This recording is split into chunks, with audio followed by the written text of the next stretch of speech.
We're on the clock. Members, when we suspended last night, we were debating Part 1. Part 1, this is the debate on clauses 3 to 9, preliminary provisions in Schedules 1, 2 and 3A. The question again is that Part 1 stand part. Chair. Honourable Rachel Brooklyn. Thank you, Mr Chair.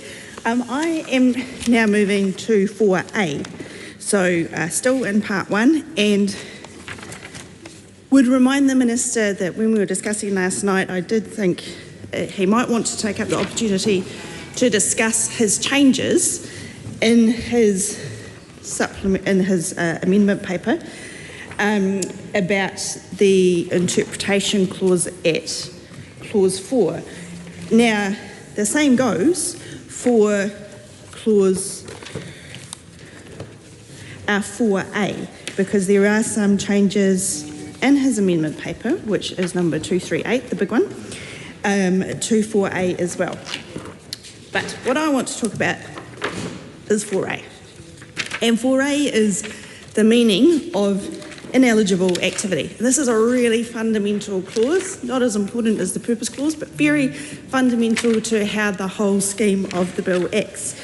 And that is because if something fits in this definition in ineligible activity, then the approvals under the bill can't be granted.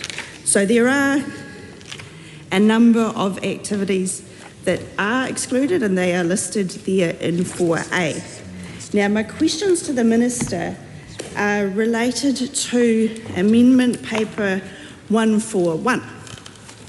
And this is in the name of Glenn Bennett and amends, and the first part of the amendment paper amends Clause 4A by replacing paragraphs M and N with an activity that is a prohibited activity under the Resource Management Act 1991, N, an activity that is inconsistent with the water conservation order made under Part 9 of the RMA, O, an application for an activity that is substantially the same as an application under a specified act previously made and declined by a tribunal or court.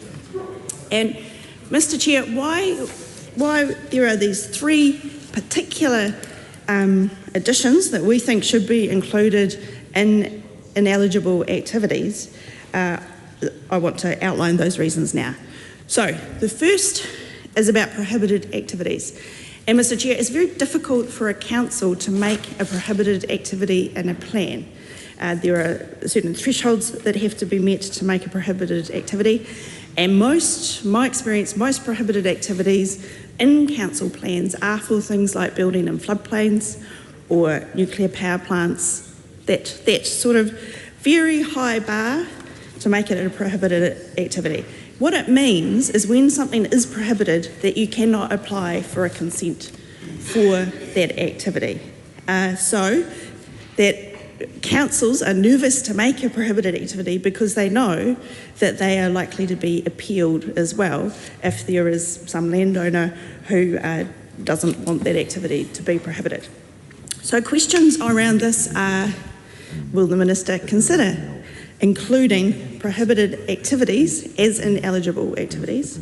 There has been no other legislation, no other fast-track legislation or similar legislation that has ever allowed for permissions to be granted to prohibited activities.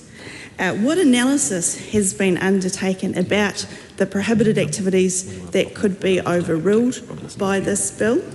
I cannot recall seeing any of that. And so those are the questions on the prohibited activities. They're very serious. An activity has to be very bad and very inconsistent with the plans made by councils, made with the community for it to be prohibited. So overruling it by this act is a fundamental affront to all of those processes. The next activity that we think should be included in the ineligible list is an activity that is inconsistent with the water conservation order made under Part 9 of the RMA. And Mr Speaker, water conservation orders are referred to often as the the national parks of water bodies. So they are very significant water bodies, and there is a very long process for communities and environmental groups to go through to apply for a water conservation order. There's depending on when one was made, there's a panel process or a court process required. Mr. Chair. Thank you. And there are, in fact, only 16 water conservation orders in New Zealand. So again, there's been enormous public processes to protect these 16 water bodies. We've heard particularly about the springs in Nelson, very, very worried, concerned that there could be projects that would override their recent water conservation order. I'm sure other members will want to speak about that specific example. But again, it seems entirely inconsistent that while some activities will not be allowed on national parks, and nor should they, that things could happen that would be inconsistent with these water conservation orders that have been through years and years and years of processes for those very special protections. It totally undermines the whole point of those water conservation protections if they can just be overridden by a fast-track approval. The third one there is an application for an activity that is substantially the same as an application under a specified act previously made and declined by a tribunal or court. So of course the specified acts are the different acts that the fast-track approvals can be made for. They include the ones that I'm particularly thinking of here are the Resource Management Act and the Conservation Act. And we know that a number of the projects that are now turned up in Schedule 2 of the Minister's amendment have already been decided and declined by a court or tribunal. And so when the Prime Minister stands in this House in question time and says the opposition members should support this fast-track bill because it's good for the environment, he needs to make this change, and to change the purpose clause as well, and some other changes, to be able to demonstrate that this bill is not, in fact, an override of those protections. Because, Mr. Chair, an application has been made, it's been declined on environmental grounds, and then, now, magically, it can be approved under this fast-track bill, despite the fact that it had already been declined for environmental grounds. And the Minister may say, well, the application will be different this time, and it will provide better protections for the environment, and that is why the fast-track legislation should apply. And I can understand that argument in part, which is why we have put in this amendment paper that it is substantially the same as an application. So if it is different, if for some reason a coal mine in a kiwi habitat is suddenly not going to harm kiwi, or if it's a marine farm in a landscape area and there's some environmental effects regarding penguins that can now be mitigated in a sensible way by changes to that application, then it wouldn't be substantially the same, and it could still go through this process if this amendment is made. So at the moment, the way the bill is structured, any argument that this bill somehow protects the environment is undermined by the fact that applications that have previously been declined because of their adverse effects on the environment can be approved under this bill. It's a circuitous argument to try and then argue that somehow this bill is going to protect the environment. So we've solved that problem for the Minister by this amendment paper in Glenn Bennett's name at 141, with that change adding in the O to that. So I'd like the Minister's comments on excluding prohibited activities and any evidence or thought that's gone into what those activities might be and why they should be included in the fast track if he disagrees. protecting water conservation orders that have gone through these giant public processes that I've just canvassed, and not allowing projects that are substantially the same as ones that have already been declined. Thank you.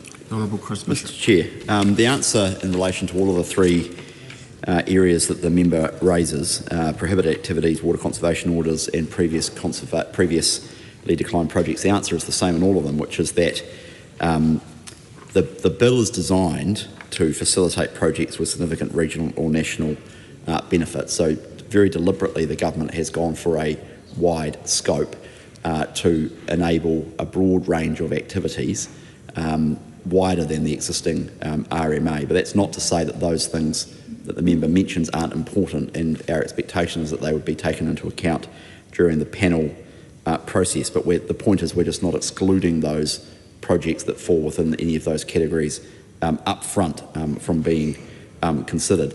Specifically when it comes to previously declined projects, I take a different view to the member, which is that the government's view is that there have been projects under the RMA that have been declined that we would like to see progress.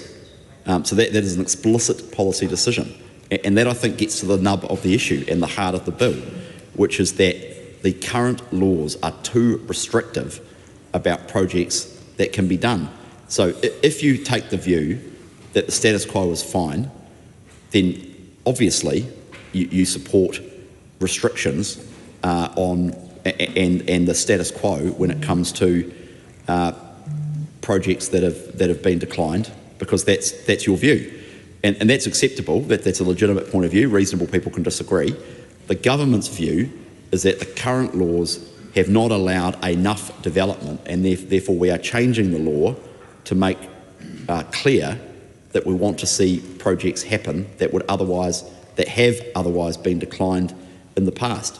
So it's just really an issue as to the House's comfortableness with the strictures placed on projects right now, and our position, our government position, is that there are a whole range of activities that have not been allowed that should be allowed. So it really gets to the heart of the bill, and that is the government's position. Honourable Rachel Brooklyn. Reply to that, and I know that my colleagues from the Green Party have more questions on this part one of the bill before we get to the schedule in some detail. Given the Minister's answer just then that he's unhappy with the current law and the decisions that have been made under that law that have constrained some development, and therefore it is a policy choice to go through with this piece of legislation to enable those projects to proceed, does he agree that that is then inconsistent with the Prime Minister's remarks in question time yesterday that this bill will protect the environment? That is my first point. And my second one is, it's a point of frustration really, because many people, when this bill was introduced, came and made submissions to the Select Committee and said, this bill is about process only. The word process was in fact in the purpose as the bill was introduced. It's been removed now by the Select Committee. But they said, and a number of parties who then went on to also apply to be in the bill said, no, this bill is about speed, and it is about the joined up, the one-stop shop. That's all it's about. It's not about, we've listened to the Minister, we've listened to the Prime Minister say, it's not about overriding environmental protections. But what the Minister, and I would like him to agree or not agree with me, I think it's useful to have on the Hansard, what the Minister has just clearly outlined, in my opinion, is that this bill is about substantive decision making, which is consistent with the changes to the Purpose Clause, and is very particularly designed to enable projects that would otherwise fail under existing legislation to happen.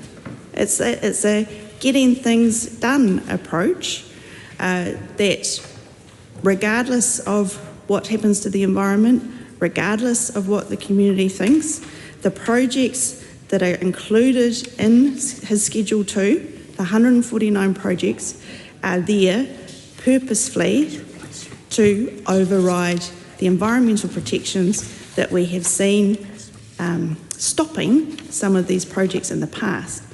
And if that is the case, or following on from the logic that he was just discussing, does he think it would have been better, or would he consider some changes to specify the projects included in 149, why it is that the government thinks that the previous decisions, the 149 projects, the ones that have already previously been declined, why it is, what the public interest is, apart from regional or national benefit, or, that are so important that those environmental protections should be overridden. Because, Mr Chair, this is fundamentally important, that there's been a judicial process and something has had a negative environmental effect, say it's going to kill Kiwis. And then the government, the minister is here saying, well, we're okay with the killing of those Kiwis. We've heard his colleague, Honourable Shane Jones, say goodbye, Freddie. He said it a number of times. We'll say goodbye to the Archie's frog. Something that horrifies Oceana Gold, who tell me how much work they've done to protect Archie's frog, and that there is no way that they want Archie's frog to go extinct. And they said in the submissions that they're very happy to have an environmental clause added to the purpose. So has the Minister thought about specifically outlining the projects that have previously been declined for environmental effects, and what the justification is for that particular project to override those environmental effects? Or if he considers that the process under the fast track bill will provide enough security for those environmental impacts to be treated differently, that is it his expectation that the projects will be different from the ones that were applied for with the negative environmental effects, that this process will give them a chance to rethink about the project, and does he expect different environmental outcomes? Mr Chair. Honourable Chris Bishop. Well, the member makes some reasonable points, but all I would say is this. She seems to be drawing a distinction between various different rationales for the bill and trying to claim that they are different, that they're not. There are multiple rationales for the bill. One is speed, there's no doubt about that. One is the one-stop shop nature of it, which is the major distinction between this version of fast track and the previous government's version of fast track, which was basically an RMA fast track. This incorporates a variety of underlying statutes like the Wildlife Act and various other statutes that are often required, Conservation Act, the most notable other one. So it is partly about speed, it is also partly about the one-stop shop element of it, but it is also partly about changing the decision-making framework to allow more projects to happen. And we've been really upfront about that. When we launched Fast Track in December last year, soon after the government came to office, I gave a series of speeches about that. It's not to say that the environment is not important. It is important, and layered throughout the bill are a series of protections about the environment. So the underlying parent legislation for all of the statutes we are talking about, the RMA, Conservation Act, etc., is layered through the bill.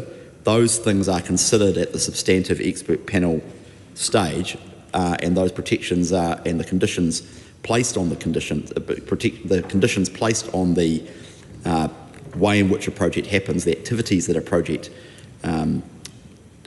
undertakes, are weighed against the purpose of the legislation. So the government's view is that we've struck the right balance between one-stop shop, speed, and making it clear that the purpose of the bill and the legislation is to facilitate the delivery of regionally and nationally significant projects while still maintaining core environmental protections. But I come back to what I said last night, which I think is the major point of disagreement between both sides of the House, which is that the government's view is that the status quo is unacceptable. So members are entitled to take a different view. The government's view is that the status quo is unacceptable when it comes to both speed, comes to condition setting, and it comes to environmental protections weighed against the economic interests. And so we are disrupting that. We're quite explicit about that. We want more houses built more quickly. We want renewable energy built more quickly. We need more quarries. We need more mines. We need more infrastructure built. The status quo does not work. It fails New Zealand. And that is why we have fast track.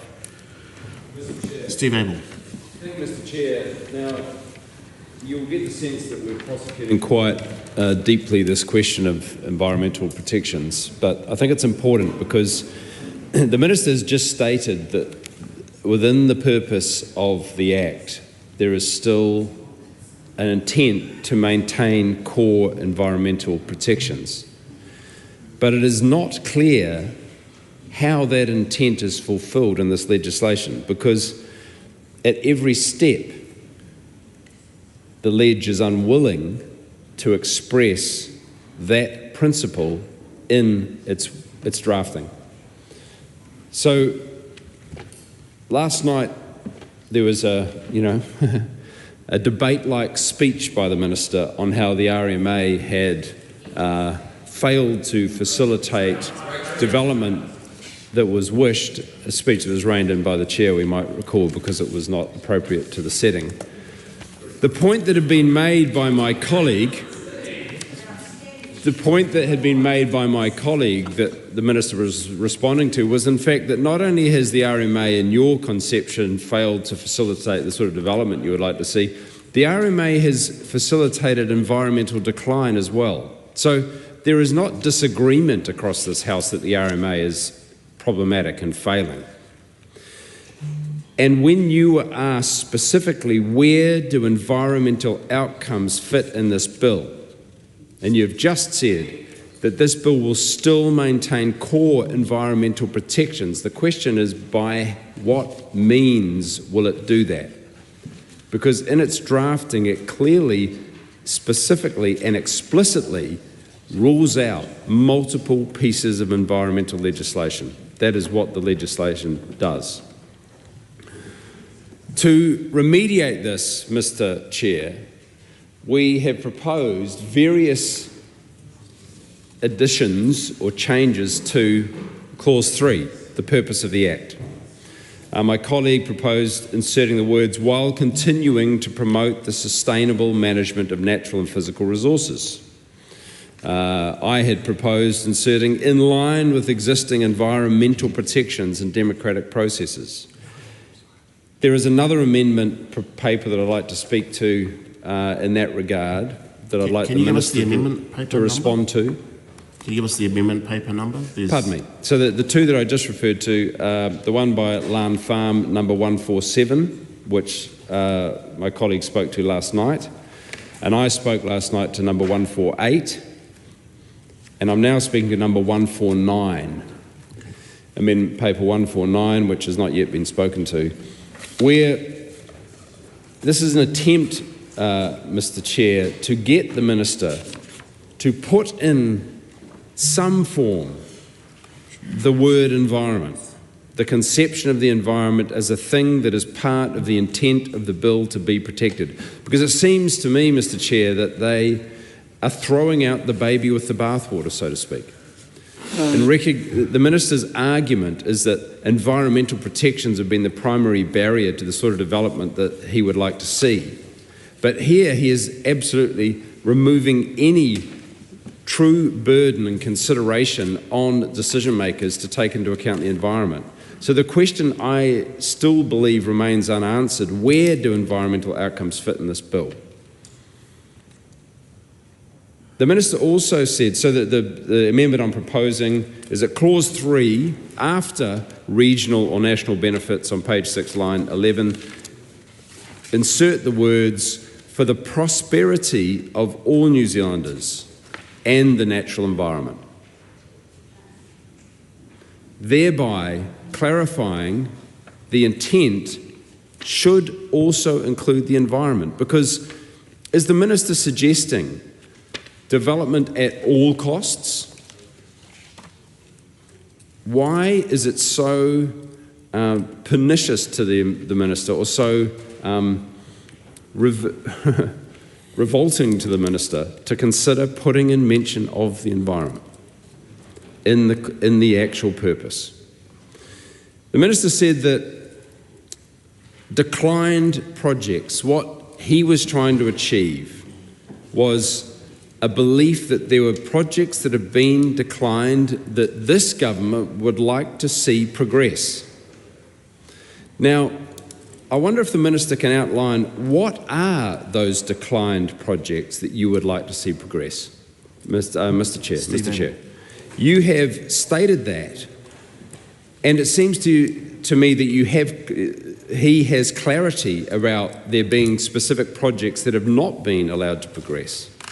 I wonder if the Minister can outline some examples of projects that were turned down in the previous regime that the Minister would like to progress. This is another point, really. The obvious big ones being the Trans-Tasman Resources seabed mining project that suffered 10 years of being kicked back because it was so bad for the environment and had such a negative effect. I noted last night that the Minister said in regard to the departure of a major offshore wind interest in this country because of the government's articulated support for seabed mining in Taranaki, the Minister said there was no regulatory regime for offshore wind. What is the regulatory regime for deep sea mining, Minister? There is no regulatory regime for that. It is a totally novel and extreme extractive industry. It basically doesn't exist anywhere in the world. And you're purporting to support and have added to the fast track list this novel, unregulated industry and seem to be picking a winner. Is that one of the projects that was declined that you would like to see progress, that the Minister would like to see progress? And I wonder, in that context, what is the line of environmental damage that is acceptable? What is the guidance for those decision makers who are making determinations around the projects that you wish them to make evaluations on? What is the line of environmental damage that is acceptable? And what is the protections that you expect?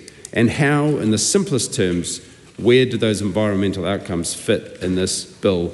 I will leave it for another call to talk about the te tiriti o Waitangi considerations that my colleague Debbie Ngeiroa Paka talked about last night, the fact that there is no mention of te tiriti in the fundamental clauses, and your response that it would be utter legal chaos to consider te tiriti. I'll come back and speak to that, but my primary question, Minister, where do environmental outcomes fit in the bill, and how will you maintain core environmental protections if you don't mention them?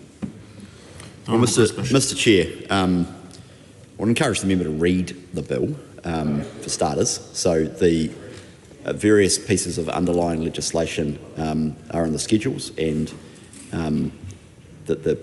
all of the environmental considerations as part of those statutes are part of the Act or part of the bill. The member says, is it the government's position of development at all costs? No, it isn't. And I'd point him to 24WD, which is when a panel must or may decline approvals, which is a panel may decline an approval if the panel forms the view that there are one or more adverse impacts in relation to the approval sought, and this is the key issue. Those adverse impacts are sufficiently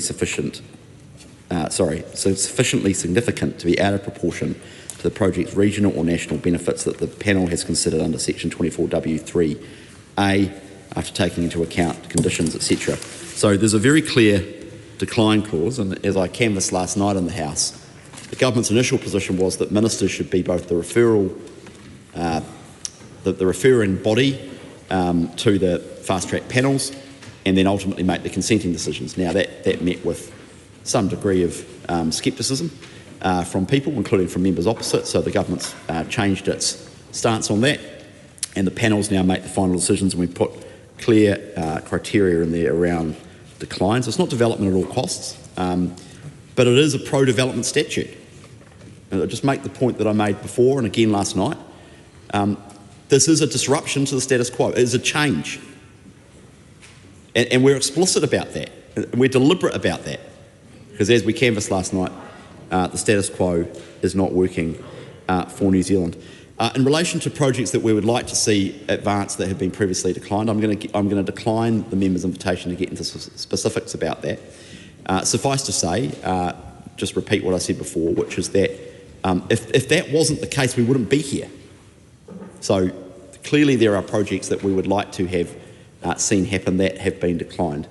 In relation to Trans-Tasman resources and the offshore wind, I mean, it is a true statement of fact that there is no regulatory regime for offshore wind, but there is for the activities that Trans-Tasman wish to undertake. We have an EEZ Act, we have an RMA, so there is a well-canvassed regulatory regime around that. There isn't for offshore wind. It's not a most super important point, to be honest, but it is a point I make in passing. In relation to his comments around the treaty, I stand by what I said last night, which is that an untrammelled clause to just give effect to the treaty. I mean, Parliament does not legislate for the treaty. And to be honest, that shows a staggering lack of constitutional nous from those members. Parliament has not done that for years and years. In fact, the last time Parliament tried to legislate the treaty was the... What's that? Yeah, well, just listen to what I'm saying. The last time... The last time a serious proposition was put to legislate the treaty was the 1987 Palmer proposal for the Bill of Rights Act, the first draft, which went out for consultation, and Palmer's version of the treaty, of the Bill of Rights Act, actually wanted to literally incorporate the entirety of the text of the treaty, leaving aside the debate about which version you do. He wanted to put the entirety of the treaty in the Bill of Rights Act. It was 1985, sorry. And that met with widespread opprobrium from everybody, and so that idea was rejected, including by Marydon, by the way. Now, their views may be different 40 years on, but that was the last serious attempt. And then subsequent to that, Parliament decided that we would legislate treaty principles, and the government's position is that we should be much more specific about what legal rights and obligations you are creating. The approach of untrammelled, broadly defined words and phrases that we ultimately leave to the courts to define has been problematic. That's one of the reasons, one of the major reasons why the then opposition, now government, opposed the Natural Built Environments Act because of the reference to Te Ranga o Te Taiao, which has never been used in New Zealand law before, and would have led to years and years of litigation. Parliament has to be clear and specific about what it is legislating. And I stand by what I said. It would be chaos to, Mr Chair, just very briefly, Mr Chair, just finish this point off.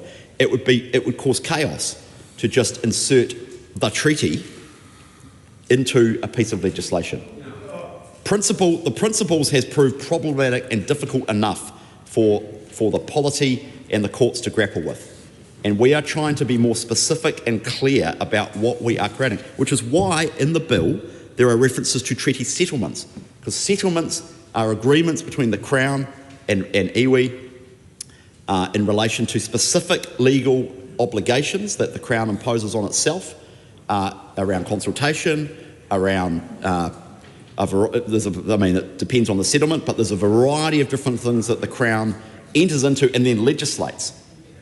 And we have not sought at any point, in fact it's a core part of all of the coalition documents, that we will uphold and honour treaty settlements. That is a critical bottom line for the government. That's why it's reflected in the legislation. But the idea, what's that?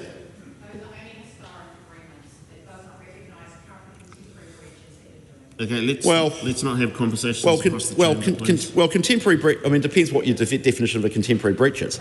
The Waitangi Tribunal's current view seems to be that literally anything the Crown does is a contemporary breach. The government has a different view, unsurprisingly, and that's a conversation for another day. But there's a core commitment to uphold treaty settlements, but we are not going to insert a clause into the bill that puts a broad commitment to the treaty. That's not the way Parliament, including for the last 40 years, that is not what Parliament has done, and Parliament has not done that for a very specific reason. and actually that enjoys cross-party consensus. Maybe it doesn't anymore, but it certainly enjoys the consensus across the government parties. Line Farm. Thank you, Mr. Chair. I wanted to pick up firstly on the Minister's reply to the question about where does the environment and environmental outcomes sit in the bill. And he very accurately described what is in the bill when it comes to environmental aspects as environmental considerations. Now, that is the accurate way to summarise where the environment sits in this bill.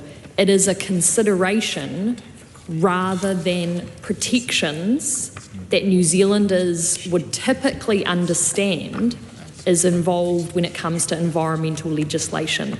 We've previously had various checks and balances where there are thresholds that constitute environmental protections.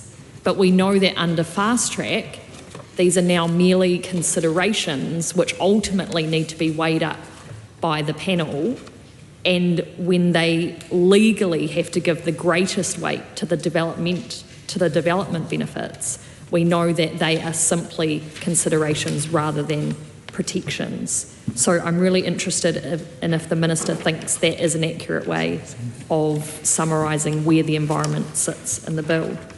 I want to specifically talk to amendment paper number 150. And the context for this is that we've heard time and time and time again, particularly from the Prime Minister, about, for example, the renewable energy projects that sit within fast track. And we hear about various projects that confer actual public benefit. Now, if this is the thing that publicly the government want to point to about fast track, then let's actually make the fast track bill about these public projects.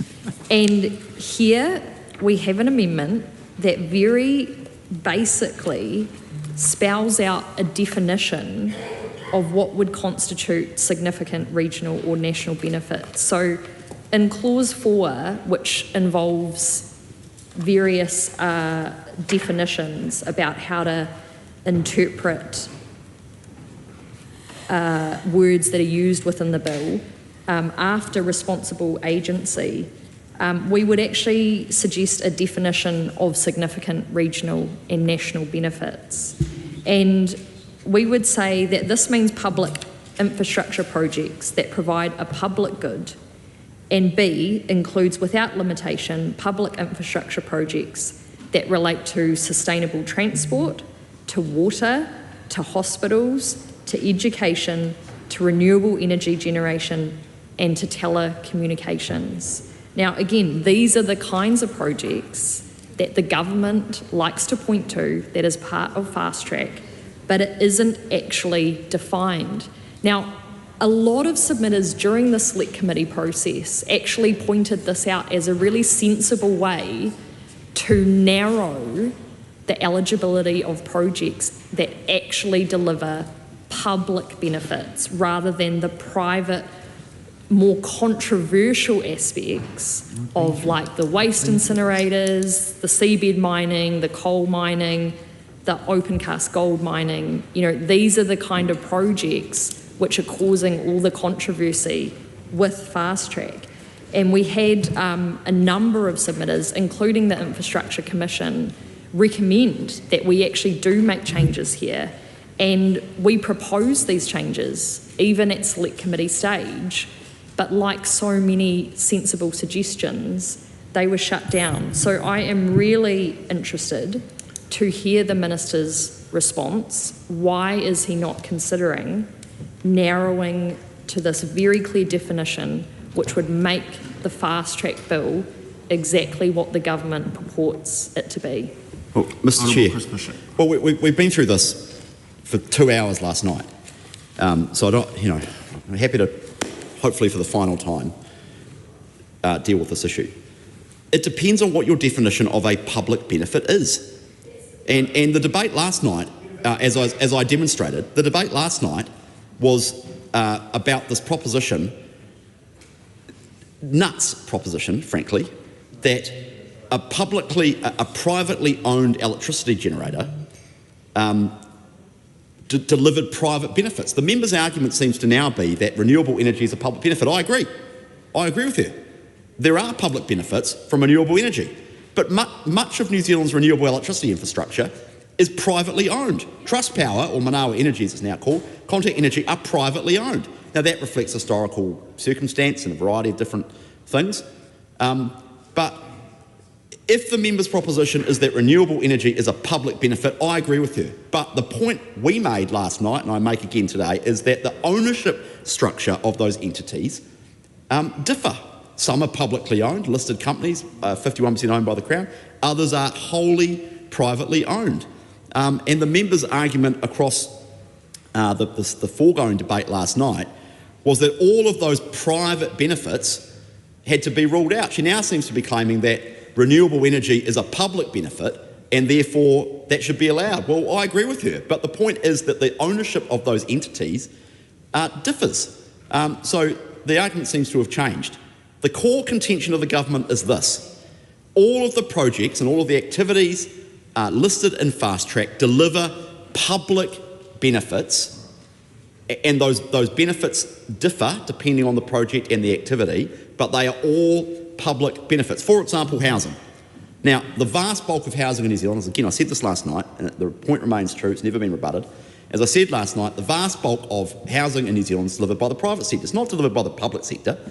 Kaingaora has a role to play, but the vast bulk of it's delivered by people putting their own private capital up, developing their own land that they buy, and it's bloody tough, frankly. And they, we need more private sector housing. That's part of the reason why we've got Fast Track.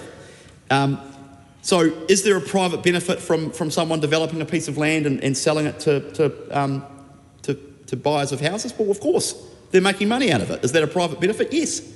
But is there a public benefit in more housing? Absolutely there is, because we need more houses. So that is a public benefit. Is there a private benefit from Contact building a wind farm and making a buck out of it, the electricity market? Yes. Are they making money for their shareholders? Yes. Is there a public benefit from renewable energy? Yes. And the member's argument is that renewables are a public benefit. We agree. So the point, the member is actually making our point, which is that in a mixed economy, there's a variety of different ownership structures and there are different benefits, both public and private. Is there a benefit from more quarries? Yes, there is. Because to do anything in infrastructure in this country, you need more quarries. Are they publicly owned quarries? No. The government hasn't nationalised the quarrying sector and gone. The government doesn't run quarries. We haven't run quarries since probably the 1870s. So do we need more quarries? Yes. Mining? Is there a private benefit from mines? Yes, of course there is, because we used to own a coal mining company in New Zealand. It was called Solid Energy. It was called Solid Energy. The government didn't do a very good job of running Solid Energy because the government doesn't do a very good job of running most businesses. So we don't own Solid Energy anymore. So the majority of mines in New Zealand are privately owned. So is there a private benefit to them? Of course there is, because people who own the mines will make money out of it.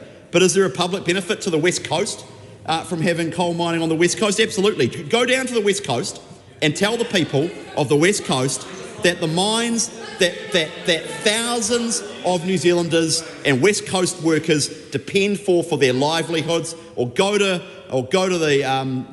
Waihi and tell the people there that the mine that is there or near there that provides jobs and growth and regional resilience in sometimes quite neglected parts of New Zealand, tell those people there aren't public benefits from mines. There are.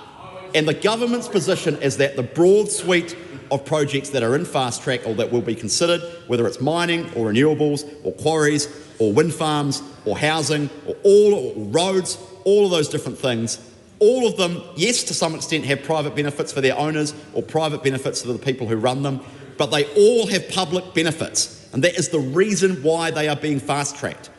They all have public benefits, and the member's own argument makes that point. Take another call. Land farm. Mr. Chair. I'm really appreciating the Minister's responses in basically saying that the sky is blue, but I don't accept the quite disingenuous, I guess, assumption or assertion that my argument is changing. It's not changing. Okay, I'll listen what to I'm it. saying, and what we've been saying all along, is make it really clear within the fast tracks bill that companies that apply for fast track need to prove that they are conferring these public benefits. I disagree that every project in the list confers a public benefit. And if you narrow it, again, like many submitters, including the Infrastructure Commission suggested, you would actually avoid a lot of the controversy about these much more damaging projects which are included in the bill. Now, what I want to pick up on is another aspect which I refer to in Amendment Paper 151.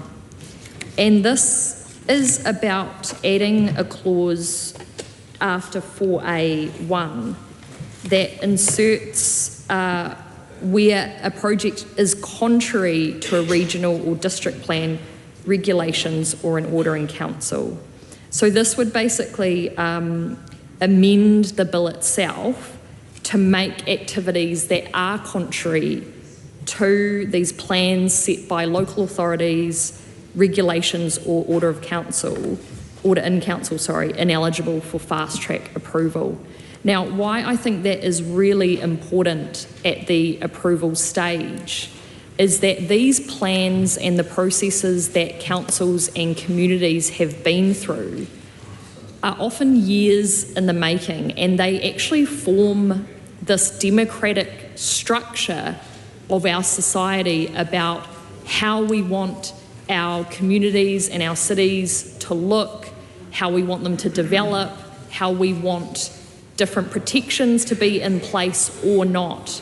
And I think what's so important about this is that there's really clear aspects within these plans, for example, prohibited activities, where it's been so clear from the community and the council that they do not want specific activities in these plans to be eligible for development. Now, the fact that fast track overrides these is a gross breach of our democratic structures and the way that we actually have plan making and the ability for communities to actually contribute to plan making in this country. And if the Minister considered this amendment, it would go much further in terms of providing really clear or much clearer social license for these activities and companies, which will ultimately be setting themselves up in communities, setting themselves up in our regions, and the people who live in these communities, who are affected by these projects, would at least in some small form, through the recognition of the district plans or the regional plans, for example, have a say in that way, because there has been no clear rationale that I have seen or heard, even throughout the entire select committee process, and certainly as part of this committee of the whole stage, which is a rational justification for being able to override these plans and rules that have been democratically arrived at through submissions, through consultations with the community, and through councils actually putting them in place. So really interested as to why, again, the Minister has so far refused to implement this as part of the bill. Glenn Bennett. And in the previous speech from the Minister, he spoke about the statutes within this legislation, and obviously there's a lot of acts of Parliament that it refers to, and you also spoke about treaty settlements that are included in this. Now I understand that this is around a one-stop shop, so hence why there is a lot of this information in the bill. But I'm just wanting to get clarity in terms of, I looked around recently in terms of, as far as I can see, this probably has the largest amount of statutes and acts of parliament that are in one piece of legislation, and I just want to sort of get some clarification if that is the case, if they can, if it feels comfortable with them all being in here. Secondly, I'm just going to briefly come back to the interpretation, and there's the piece around competing application in relation to a substantive application. Now I just want to get clarity from the Minister about what a substantive application is, just so we can understand as a House. And thirdly, my third question this morning is just looking at my amendment paper number 141, which talks about inserting an activity that is inconsistent with water conservation order made under Part 9 of the Resource Management Act 1991. Now, I just want to get some clarity because in Select Committee we obviously went through the process. We worked with the bill, we changed the bill, and it came back to the House. And now the Minister has added a section in the interpretation around the complex freshwater fisheries activity and what that means in terms of culverts and fords, permanent dams and structures. And I just want to be really clear in terms of why the Minister felt important to add the complex freshwater fisheries activity explanation into the legislation. Honourable Rachel Brooking. Mr. Chair, I've got a number of quite contained questions to say about Part 1 before Schedule 2, and then I'd like to move on to Schedule 2. So, number of things. First of all, the idea that this side of the House likes the status quo of the RMA is offensive. I spent all of last term working on the Spatial Planning Act and then the Natural and Built Environments Act, which was to change the status quo, which of course a year ago this government repealed. I asked a question yesterday to the Minister, which I haven't heard an answer to, which was the problem, one of the many problems with the status quo, is that compared with international comparisons, it is the smaller and medium projects that take too long and cost too much. The large projects take about the same amount of time as international comparisons and cost about the same amount for those applicants. So that would be good to get an answer to that. And it goes to the heart of the problem definition. If the problem definition is we need to get stuff done, well, do we need to, is it the really big stuff or is it the small and medium stuff that should be having the priority? Obviously the government's decided on the big stuff, but that doesn't seem to be where the problem is.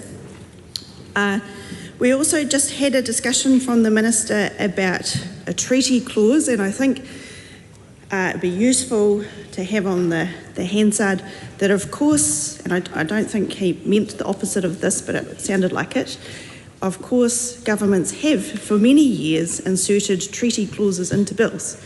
And in fact, the Minister acknowledged that the Natural and Built Environment Act did have a treaty clause, and it was referring to the principles of the treaty, and it was a to give effect clause, which is the same as the Conservation Act and stronger than the RMA. So what the amendment that my colleague Aotearoa Williams was talking to yesterday was to include a give effect to the treaty clause. And then the Minister said, so that's not abnormal, many governments have done it. The Minister then raised an argument that it is better, rather than to have a give effect or take into account the principles of the treaty clause, that can be up for discussion, so it's better to have specific provisions. And of course the RMA has section 6E and 7A, which do some of that lifting, and then a whole sections on mana whakahono orohi. But the point is that this bill doesn't do the specifics except for settled iwi and a little bit about the mana whakahono orohi. But iwi or hapu that do not have settlements or do not have mana whakahono orohi agreements, which are very rare, are not mentioned really in this bill. And that is the problem, that the Minister's idea that you have You have a treaty clause that sets out exactly what it is that is expected. That is a logical thing that we can all debate here. But that is not what this bill does. This bill is only about settled iwi and mana whakahono orohi. There's a couple of bits in there. So he might want to come back to that point as well. And then this seems to be very...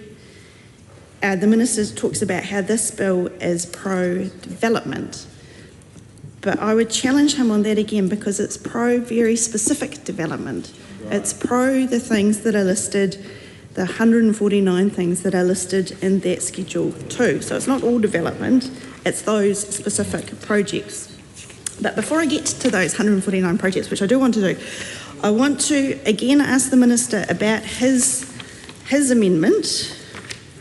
I need to be looking at the right version of the bill here because he has an amendment that is the whole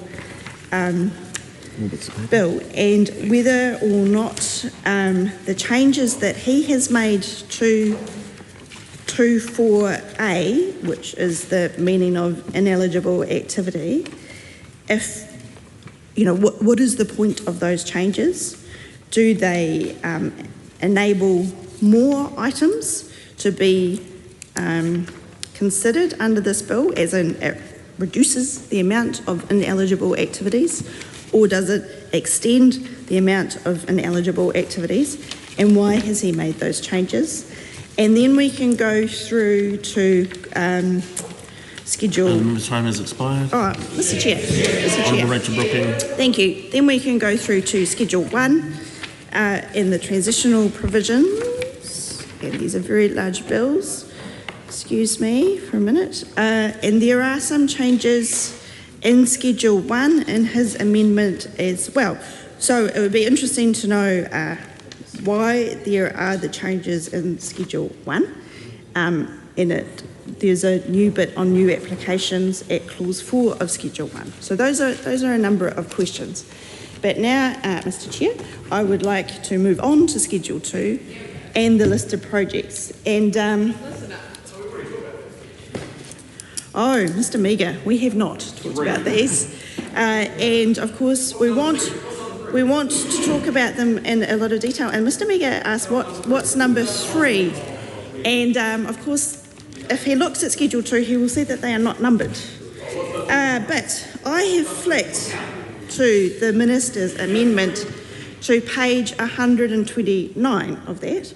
And on that, if I just flick to this page, I see New Zealand Ski Limited.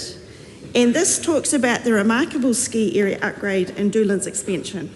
And the little bit, the project description says, upgrade existing infrastructure at the remarkable ski area, including a new passenger transport lift, car parking areas, and expanding the ski field into adjacent Doolan's Basin. Now, Mr Chair, I have to declare that I do frequent Remarkable's ski area. Good. And that my family are all great fans of this particular ski ski field. And I know the New Zealand Ski Limited people well through being the Labour representative who does some work and tries to raise issues around the Queenstown area. So this expanding the ski field into the adjacent Doolan's Basin is on conservation land, and it means blasting a giant hole through the mountains. And Mr Chair, you wouldn't know that from reading this project description. Of course, everybody in Queenstown knows exactly what this project is about, and there will be different views in Queenstown about the importance of having an extended Remarkable's ski area into an area that I'm sure will make for some very great skiing. There is no doubt about that. But it is also on conservation land, and it is also a major project, and I'm sure there will be, Mana Whenua will have many things to say as well about those Remarkables, called that in English for a reason, having a giant tunnel blasted through them.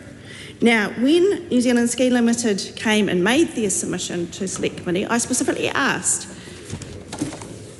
what they thought about community input, and that, of course, this fast-track process avoids that.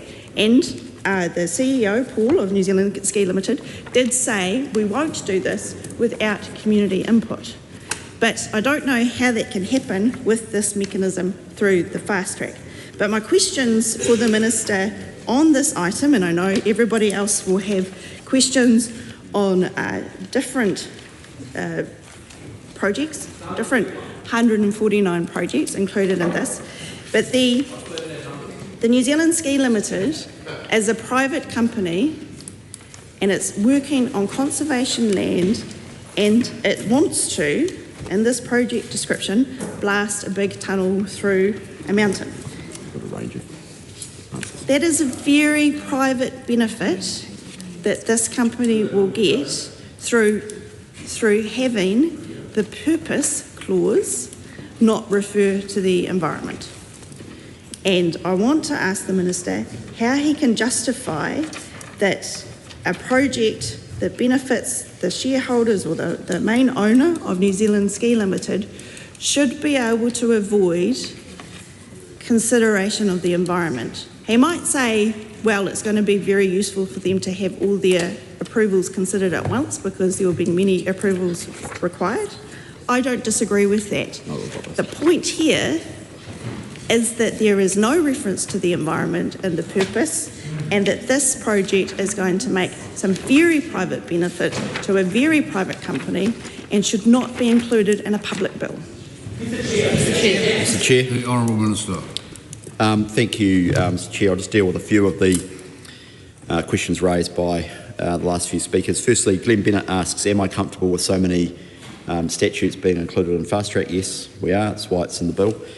Secondly, he asks what is a substantive application? Well, it is literally an application under the fast track. That is what it means. It's a substantive application to go to the expert panel.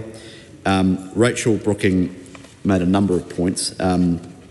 In relation to small and medium projects versus large projects, yes, she's right, that we need to make it easier for small and medium projects. We agree. That is why we have a comprehensive program of RMA reform, in particular, quite a large suite of national direction coming next year, which respectfully builds on some of the work developed by the last government. We are picking up some of where they left off in some respects, but so I won't get ahead of cabinet decisions, but it's definitely true to say that we can do a better job of synthesising the parent legislation with clear instructions and directions around what the government considers to be important. And in particular, we can set standards to reduce the need for resource consents.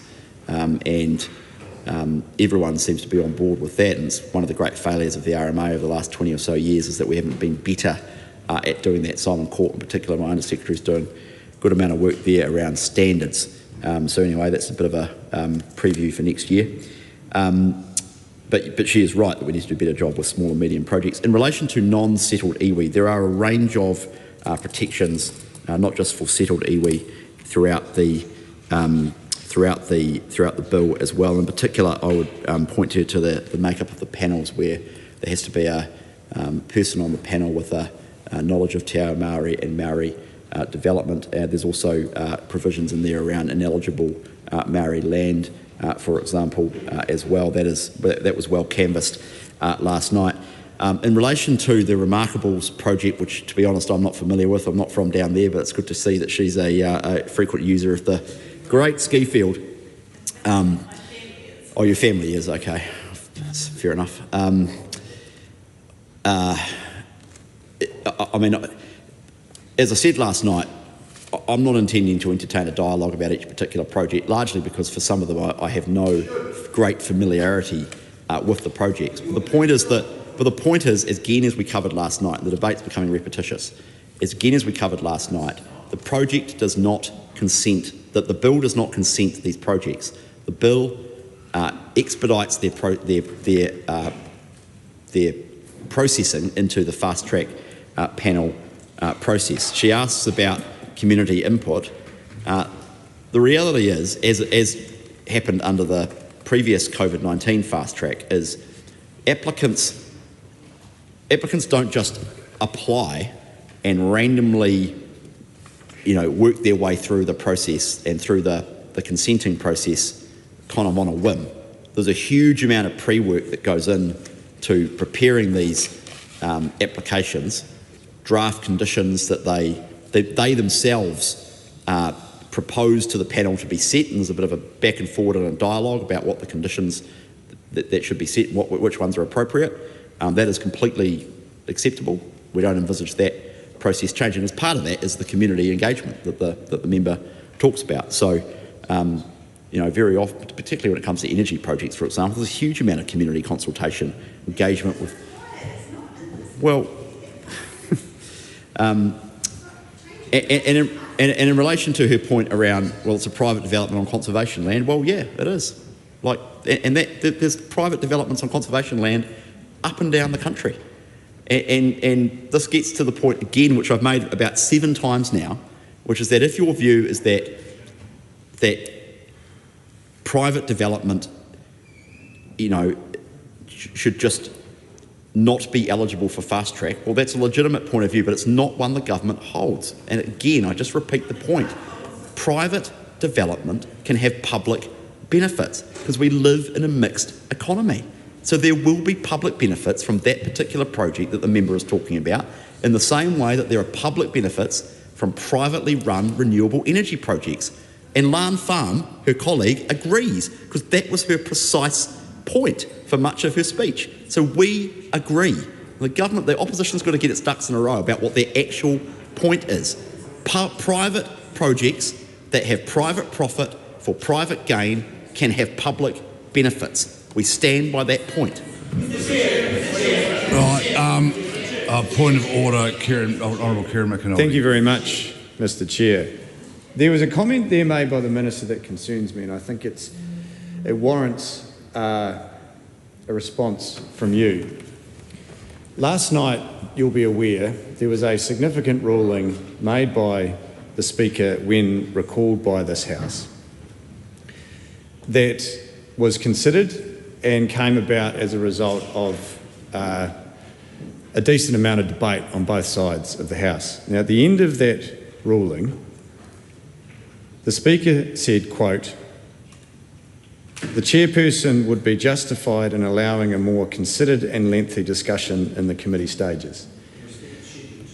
And that was a quote, but it was clear that he was referring to Schedule 2, which was originally advised by the clerk that it was out of order. The presiding officer at the time agreed with that, and then the Speaker ruled differently. Given that is a direct quote from his ruling, which the presiding officer subsequently clarified to the House that does mean the government can expect a lengthy and detailed debate about that schedule, for the Minister to stand up in one of the very few questions about specific projects and say that he is not going to enter into a debate about specific, or doesn't want to entertain a debate about specific projects. I think the House needs some clarity here.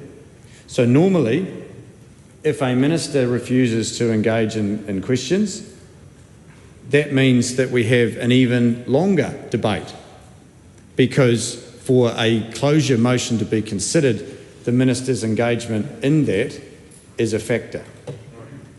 If that is the case, directly contrary to the ruling that the Minister made, we're in a difficult situation here. The Speaker made. Apologies, the Speaker made. And I think we need some clarity. The members has anticipated exactly what I was going to say when I came in. I've been following this debate for several hours, including being in the chair, is that we have traversed much of part one, and questions from here on in, without risking a closure motion, need to be around the Schedule 2. And that's what the Chair will be looking for. So I'm ruling that that's the points you made were points I was about to make. So go ahead. Mr. Chair, I want the Minister to tell the House how many tens of millions will Winton Land Company make on the value of their project that is in Schedule 2 on the passing of this bill? This is Winton's project. It's in very close to the electorate of Manariwa, and as the local MP in Manariwa, I have an interest in it. The Minister is proposing to expedite the process for Winton here, which also comes into contract with another project on his fast-track list. The route of Mill Road, which is being expedited by the fast-track bill as well, goes right through the middle of Winton's project. Winton Land Company has a right to buy this land. They paid for that right earlier, and so any uplift in the value of the land makes their project significantly more valuable. The option to buy becomes millions of dollars more valuable when it is expedited to become residential land. Right now it's rural land. Every MP in this House who's a rural MP knows that rural land zoning is incredibly important for those developers who are land bankers or those developers who expect local projects to progress on their land, like NZTA projects. NZTA now is being told by the Minister in this bill to purchase land which last year was only $1, $2, $3 million worth from these landowners now, which will be in the tens of millions. This is a public government entity which is now being paid, which is now going to pay out tens of millions of dollars in taxpayers' money for land which was not valuable before and is now. That is not only a private benefit, that is public money going into the hands of Winton Land Company for a residential development that they have lobbied successive governments for, and it has been turned down over and over again. Winton Land Company donated $100,000 to the National Party in its campaign year. Its board members include Stephen Joyce, a previous minister of the National Party. This is public money going into private hands. There is also an element of private benefit here which is extraordinary.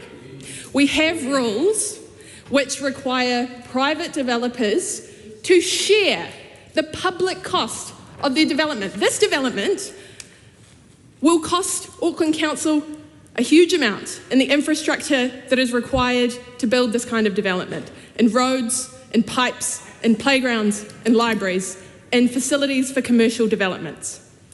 All of that is on the line here when this has been expedited in a way where Auckland Council cannot require the developer to put in the kind of infrastructure that will cost the developer many millions more. Not only have they made a huge amount of money when this passes, but they have also saved a huge amount on the infrastructure that will then be passed on to Auckland ratepayers. People in the electorate of Manariwa will be bearing the cost of this for a generation if the infrastructure is put back onto their rates bills, back onto the people who can least afford it in New Zealand to build hundreds of new houses that will cost this area in terms of infrastructure. Yes, we need those houses, but we do not need it at the expense of the people who will be paying for it in my electorate. It should be funded by the people who are making the exorbitant profits out of this, which this bill confers on them. Not only will they be making a huge amount on the options that they have to buy overnight when this passes, straight from the public purse, but they will be making it on the expedition of their project to an almost guaranteed set of consenting requirements that are fresh and new in New Zealand. This is unlike anything we have had before. This is the closest New Zealand has ever come to cronyism through the legislative process. This is wrong, and this project should be struck out. Mr. Chair. No, just before the Minister, we're on territory here where we're going to be talking about donations to parties and obviously the project. The unique nature of this bill means that it is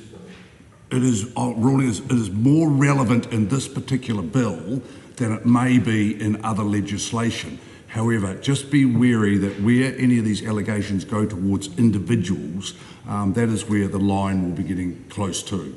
So I make that ruling now, just as that I anticipate as we go into these projects, there may be more of that, and that's where the line that the Chair will be looking at. It's, again, so point of order, Kieran McAnally. Thank you for that, and I note that the Honourable Dr. Duncan Webb also has a point to make. Just for absolute clarity, thank you for that.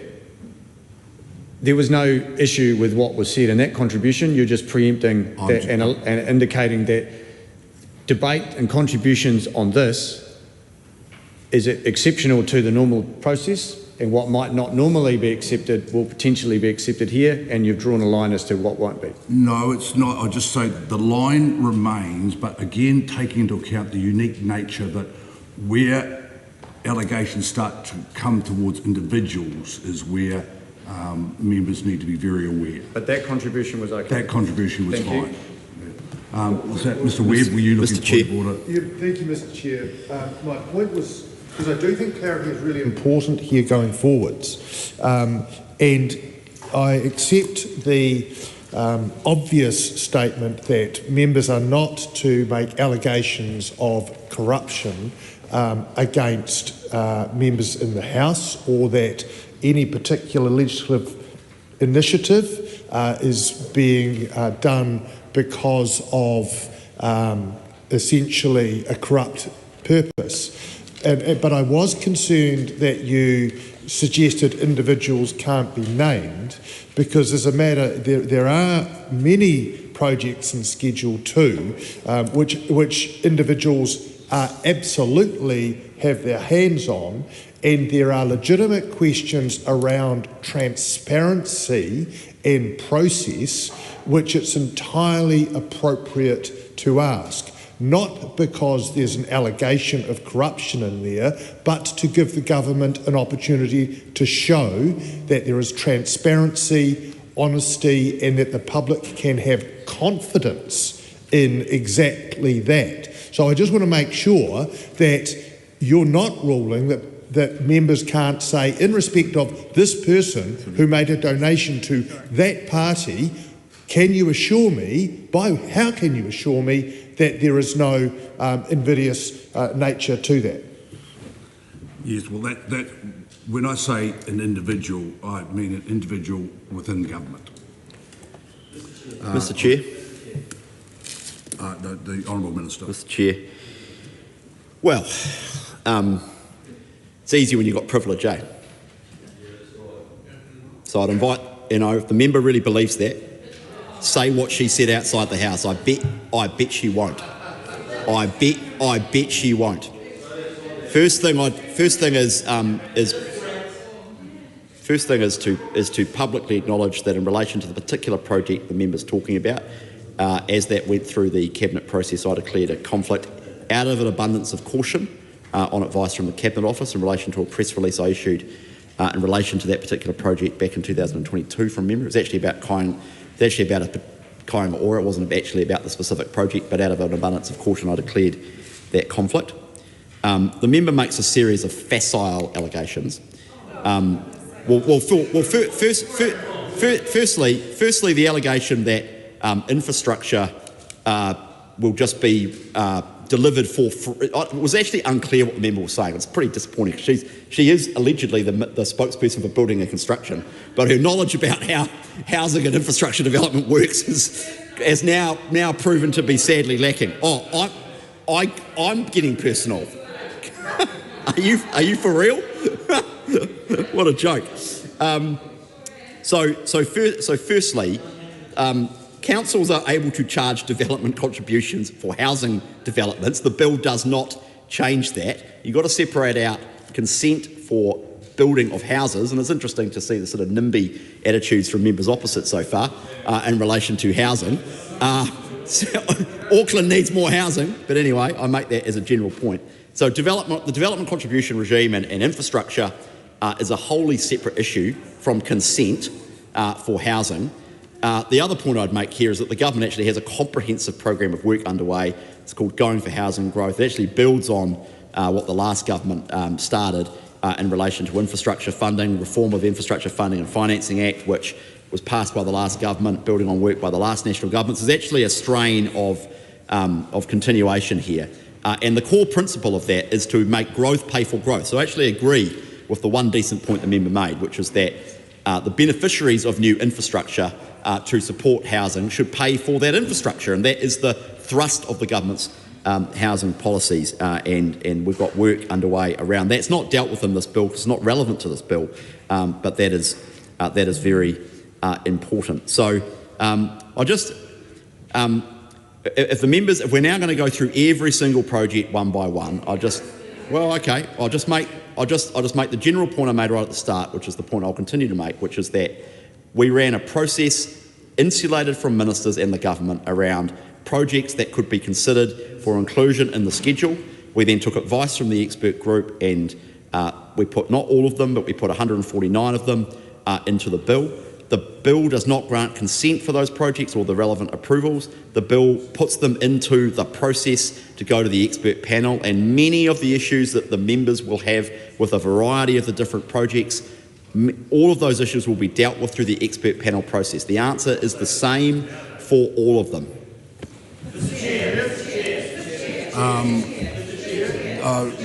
Steve Abel. Thank you, Mr. Chair. I want to draw the Minister's attention to the Bream Bay proposal, the Bream Bay Sand Extraction Project, which is a project to extract, using a motorised trailing suction dredge, up to approximately 150,000 cubic metres of sand per annum for an initial period of 3 years, and up to approximately 250,000 cubic metres per annum thereafter. The approximate geographical location is 17 square kilometre area of seabed in the marine and coastal area of Bream Bay, Northland. Now, my question for the Minister is, given his recent statements about non-inclusion of te tiriti considerations, what is the say and rights of iwi impacted by that project if they do not have customary marine title, if they are not settled, and if they do not have mana whakahono? If we go to Part 1, 4A, the meaning of ineligible activity, Part 1B of that, an activity that would occur in a customary marine title area and has not been agreed to in writing by the customary marine title group. So there are numerous tribes of whangarei who are not settled, do not have customary marine title, and do not have mana whakahono. Is the Minister saying they get no say whatsoever in determinations around the likes of that project at Bream Bay? It is, of course, but one example. But such a substantive sand mining project that will certainly impact the interests in the rohe and the marine coastal environment of which those iwi have customary traditional use. Currently, because they don't have settlement and they don't have customary marine title, they will get no say. What is the means, Minister, by which they would get a say if it is not in some way a recognition of the broader Crown's obligation under Te Tiriti o Waitangi?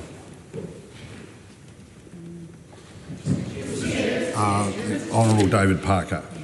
Mr. Chairman, yesterday or last night I asked the Minister and the Chair, and I thank him for his reply in respect of a large mining proposal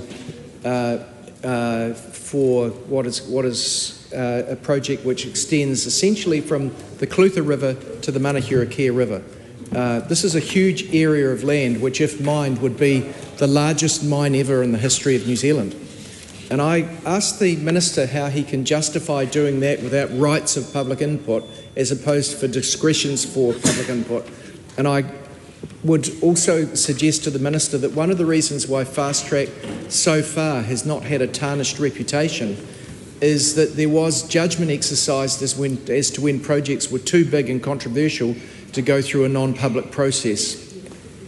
Mr. Chairman, the fast track that we introduced post-COVID, which has been very successful, and the Minister has said is the model for this legislation, had a number of safeguards in it. We had a discussion in Cabinet as to whether there should be a group of ministers authorising projects to go through fast track, or whether it should be an individual minister. And Cabinet in the end said it should be the individual Minister for the Environment, who happened to be me, but it was the office of the Minister for the Environment that was chosen in order to avoid lobbying and to create pressure through groups of ministers to get certain sorts of projects on the list. And I would suggest to the Minister that that was a wise way of protecting the reputation of fast track, because the risk that the government is taking with the reputation of fast track is that they'll so tarnish the reputation of fast track that there will be a push against the legitimacy of fast track decisions more generally. So first of all, my question is, did they consider just having an individual minister with an environmental RMA bent, which also goes to development, because the RMA is also meant to achieve development, not just protection of the environment, it's meant to balance the two. The second issue is I'm intrigued as to why it is the South Island Resource Recovery Limited project is included in Waimate. This is the first ever large waste incineration project to be considered in New Zealand. And indeed, the national member for Waitaki took an interest in it during the election, and I think said he'd resign, or had I might be overstating, took very strong opposition to that particular project, which is now being pushed through under fast track. Now, Mr. Chairman, why I'm interested in that is that project came to me as Minister for the Environment at the request of the local council, who said that they lacked the wherewithal and the competencies to properly deal with what is very, very complex application relating to the burning of plastic waste, amongst other things, which, in addition to toxic fume risks, and they can probably be moderated, does have greenhouse gas implications, because carbon in, carbon out. You know, if you burn plastic, you actually release CO2 to the atmosphere, and there is no current way of avoiding that. And I understand this application doesn't propose to capture the carbon dioxide. So faced with that, the IS Minister for the Environment said, look, this is the first of these events. We need to actually look at it properly. We're not necessarily opposed to it. It needs to be properly considered. And so we, as a government, decided that we would refer that to the Environment Court. Now what this does, and if that had been pushed, if the applicant had pushed that through the Environment Court, they'd just about be through the process by now, because it's well over a year ago since that was done. Instead, they've gamed the system to get on this process, which doesn't have any right of public input, and indeed, probably at law, the greenhouse gas implications can't be properly considered, because whereas through a referral to the Environment Court, they specifically could be considered, and indeed, my direction as Minister asked particular attention to be paid to that particular issue. So instead of actually drawing upon the wisdom of the Environment Court judges, who are wise in these matters and would hear evidence on all sides in respect of what is the first of these, it's going through, it's on this list in Schedule 2. So my question, Mr. Chairman, is why? Why? What justification is there? It was already going through a one-step process which would have kicked the tyres on it properly. There would have been appropriate public consideration of the issues. How can the Minister justify the South Island Resource Recovery project that his own members have said is so controversial? Rachel Boyack. Thank you, Mr. Chair. I appreciate the opportunity to take a call on this bill, and I'm going to specifically ask some questions of the Minister relating to a project listed in Schedule 2, and it's on page, just because we don't have numbers for the projects, page 126. It's a New Zealand Transport Agency Whakakotahi project, and that is the Hope Bypass in my electorate of Nelson. Now, Mr. Chair, Labor supports this project, and we were really pleased to include this in our version of the government policy statement on transport. But I do have some questions to the Minister, and I guess they do come off the back of the fact that the schedule has come to us at this stage of the process and not through the Select Committee process. And so I'll start with some just some questions I have that are quite specific related to a recent media report from two of our mayors and some of the wording that is in the schedule that could make it difficult for the mayors to get the change they want to the project. Now, I don't necessarily agree with the mayors on their view. The thing about the Hope Bypass is there is cross-party support, at least between Labour and National, for the project, but there are some differences around the edges of the project. But I want to talk specifically to parts of the schedule here. It's called the Hope Bypass, and in the project description in the schedule it says construct approximately 4.2 kilometres of new highway bypassing Richmond and Hope townships, altering the existing designation and additional land acquisition outside of that designation.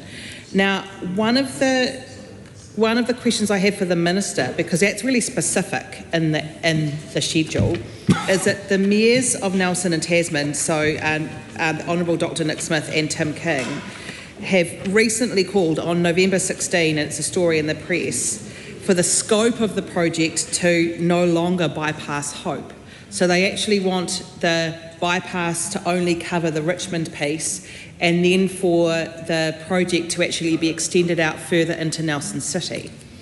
So I don't necessarily agree with them, by the way, but I think what this process is showing us is that if the schedule had been presented in the Select Committee process, the mayors would have seen it, been able to submit to the Select Committee process, perhaps for this wording to be less specific, because what concerns me is that if NZTA, together with the two councils, through the design process, because we're actually still at the design process of that road, if they do decide to agree with the mayors and make that change, then what's going to need to happen is there going to need to be further legislative change coming back to this House to amend the schedule.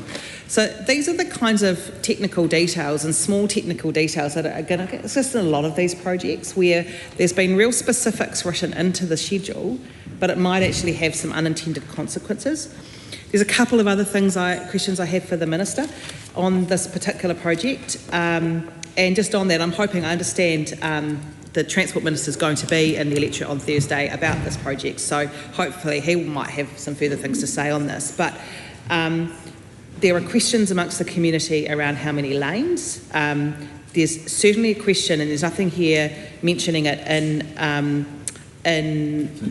the schedule, about protecting the existing cycleway, which is part of the Great Taste Trail, which was actually funded by the Key government when they put in place cycle trails. It is a fantastic part of our electorate, but there's concern from the community that we might lose part of that important tourism infrastructure. Also, the name causes confusion, so whether we would actually want to change the name of the project, people often don't quite understand where it goes when we call it the Hope Bypass.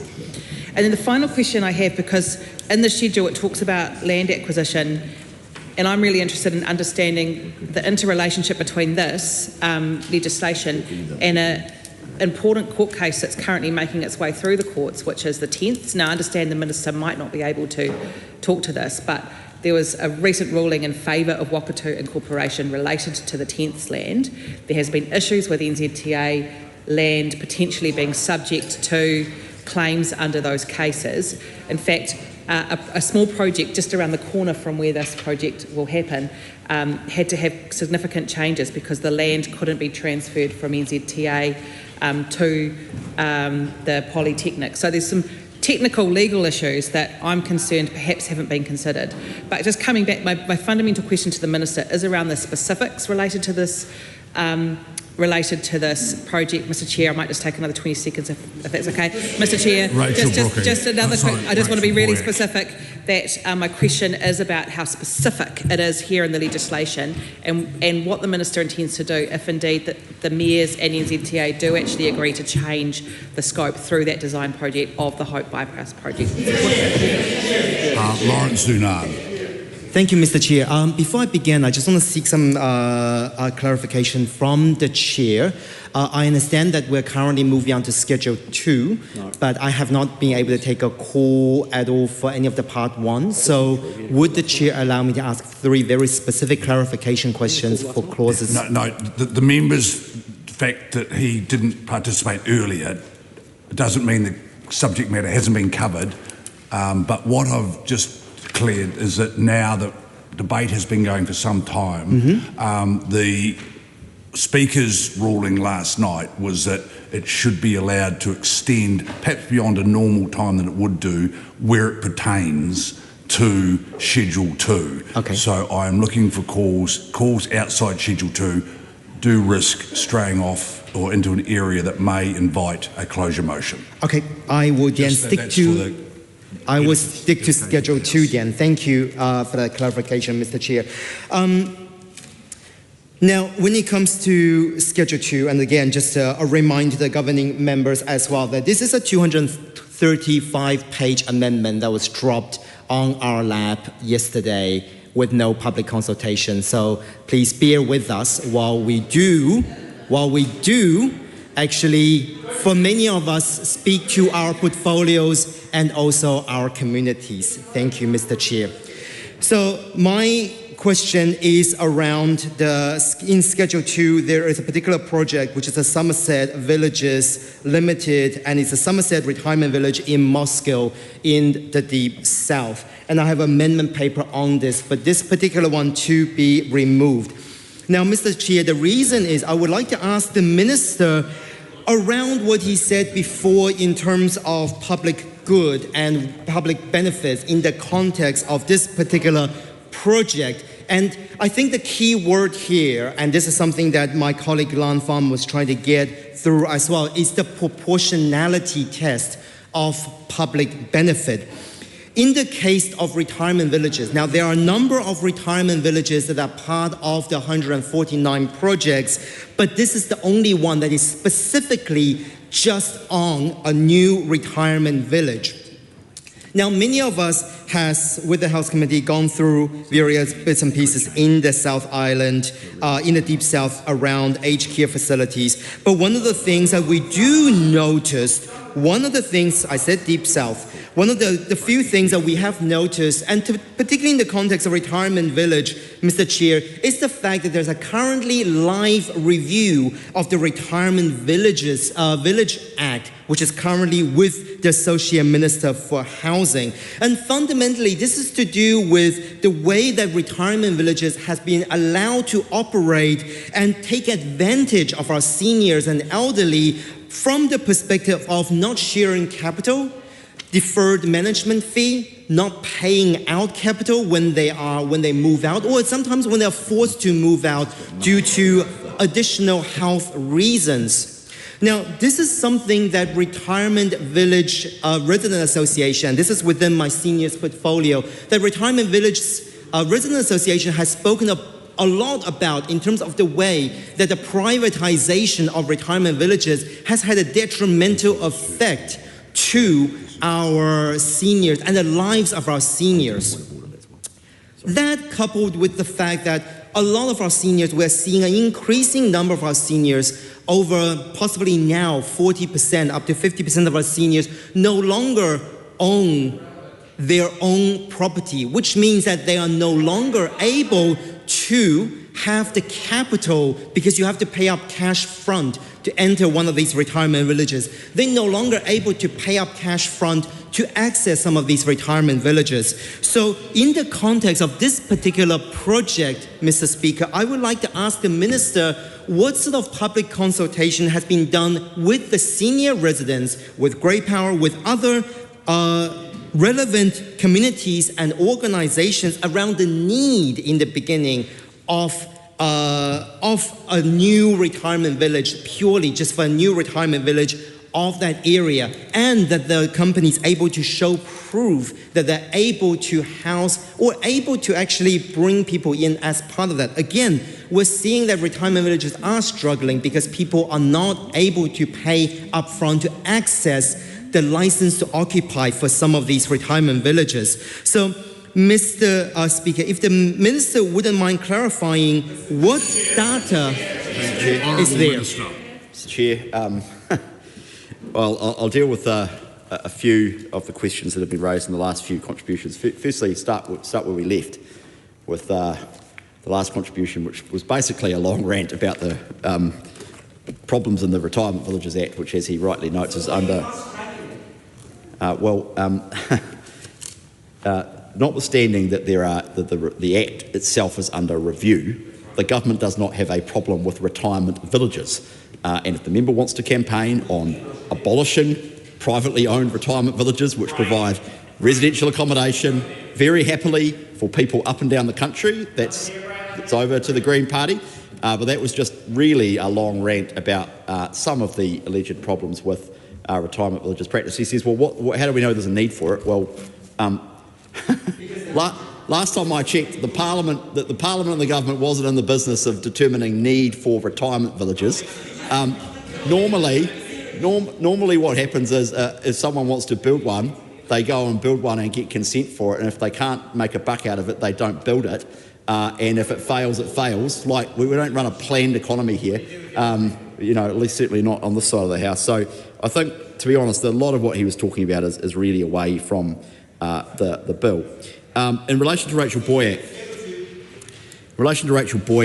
which was a really good question, she's already, I shall pass it on. I was going to say, breach standing orders by commenting on it. In relation to Rachel Boyack, so her issue is basically summarising it as, well, interestingly, the most interesting part of her speech was it turns out that the opposition supports one of the projects in the Schedule 2 list, which is the Hope Bypass. So that's quite interesting.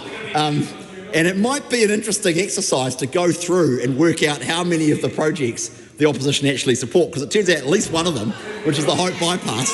So that's interesting, because we support all of them, so it'd be an interesting little exercise to work out how many of them the opposition support. But anyway, so it turns out they support at least one of them, which is the Hope Bypass. But her substantive issue was about the route in, I think it's page 126. I went away and checked, and the basic point is that I'm advised by the officials the definition of project provides some flexibility. The definition of project at clause 4 includes an activity that is involved in or that supports and is subsidiary to a project referred to in Schedule 2. So her point is that the route listed in in Schedule 2 in relation to the Hope Bypass is quite specific. The mayors have got a different route which might be better. That'll be worked through later. And her point was essentially, it's good that it'll be fast-tracked, but we just want to make sure that we can fast-track that particular route. If indeed the route changes, I'm advised the answer is yes, that can. Hang on, I've got two more points to make. I'm trying to, for the interest of completeness, members ask questions, they're going to get answers. Honourable David Parker asked about, basically, why is it not just left to one individual minister? And it is. It's just that it's not the Minister for the Environment, which is under the last fast track. It's the Minister for Infrastructure, which happens to be held by me at the moment, and that reflects the fact that it's a development statute. So we've changed that, but there's a requirement through, I forget the exact clause, but there's a requirement to consult with the Minister for the Environment as well. That was one of the changes made through the Select Committee. Steve Abel asks about a particular project and what you do if you're a relevant iwi and you're not. It was a slightly confused question, but I would just direct Mr. Abel to clause 24M, which is about the panel inviting comments on substantive applications, and there's a long list of people that have to be invited to comment. So relevantly local authority, and actually this question goes to many of the questions that I suspect have been raised or might be raised in the future. So relevant local authorities, relevant iwi authorities, relevant treaty settlement entities, protected customary rights groups, groups under the marine and coastal area, tangata whenua of an area where the substantive application relates to, Mataitai reserves, local fisheries, the owners of the land, the occupiers of the land, the Minister for the Environment, relevant administrating agencies, requiring authorities. There's a long list. So this kind of idea that it's all just kind of like everything goes off to a panel and no one gets a say and no one gets any public input. It's with respect not accurate, and members need to read the bill. I'll just comment that while the member's colleagues are vigorously seeking a closure motion, I wonder whether he will consider about he's now invited the opposition to go through each of the project. And so the member might need to just... I said it might be interesting. Anyway, but I'll also make another comment that we are going to be speaking on projects, but just mentioning a project and taking that as an excuse to do a broad-ranging presentation is also not advisable at this stage. The Honourable Barbara Edmonds. I can name a few projects actually, but they're all themed around a particular question and whether the Minister's received some advice in relation to these different projects. So I'll go through the Beachlands South Limited Partnership. So Beachlands South, that's on page 114 of the Schedule 2. The Ohaka Residential Subdivision on page 115.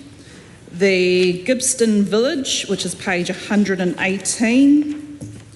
The Plymerton Farm on page 121. Keep going. Yeah, no, not all at once. Page 132. That is actually, no, not that one. I'll come back to that one actually. The Sunfield Development on page 141. Now, the reason why I've picked out those specific projects and my question to the Minister is because each of those projects has a comment around enable the potential development of a school. These are all very large residential development projects, and a part of the project description, there is a sentence at the end of it that says, for example, develop X amount of residential dwellings on approximately how much of hectare land, add commercial, add retail, but actually the really key theme which strings these different projects together is to enable the potential development of a school. However, as I pointed to, one of the there are other projects right throughout the schedule, such as Stratford Park Limited, has a very similar example of where it's basically developing the land for multi-use for different complexes and facilities and hosting agricultural pastoral shows, etc., for different uses. But it doesn't actually say it won't enable the potential for a school. So my question is to the Minister, is as part of the weighting for those projects, was the ability to enable the potential development of a school, how much weight was that given by the panel in suggesting this to ministers? And did the Minister or did the panel receive independent advice from the Ministry of Education as to the development of these potential schools? Because I can understand why you would weight your decision very differently if there was the potential for the enablement of a school. However, I would like to know whether the Ministry of Education actually provided that advice, or was that just part of the specifications that that commercial developer decided to input on their own? Because the actual, unless they're looking at doing a private school and therefore developing the private school by themselves using their own money, I wouldn't have thought that having a sentence like that as part of the project description or as part of the project evaluation as to whether it should be given greater weighting should be in the absence of the Ministry of Education, who does provide the schools. And so if I look to Plymerton Farms, which is a development within my electorate of Mana, yes, Plymerton, our population of Porirua City is growing, and there is a need for schools in the northern area. However, I would also argue that as part of the Porirua Regeneration, the East project, for a number of years, both Kāinga Ora, the local government, schools within that area have been asking the Ministry of Education to do a review of that area because of given the population, the number of people that live there, the development of houses. And that's had to be something that over a number of years, and we still haven't come to a conclusion as part of that review, that the Ministry of Education has had to lead. Because they're the ones, in the end, via Crown funding, that then develops this infrastructure of a school. There's also, when you think about it, I'm not too sure where these other projects are and what the school network looks like in those other projects. I can only really speak to the one I know in particular here.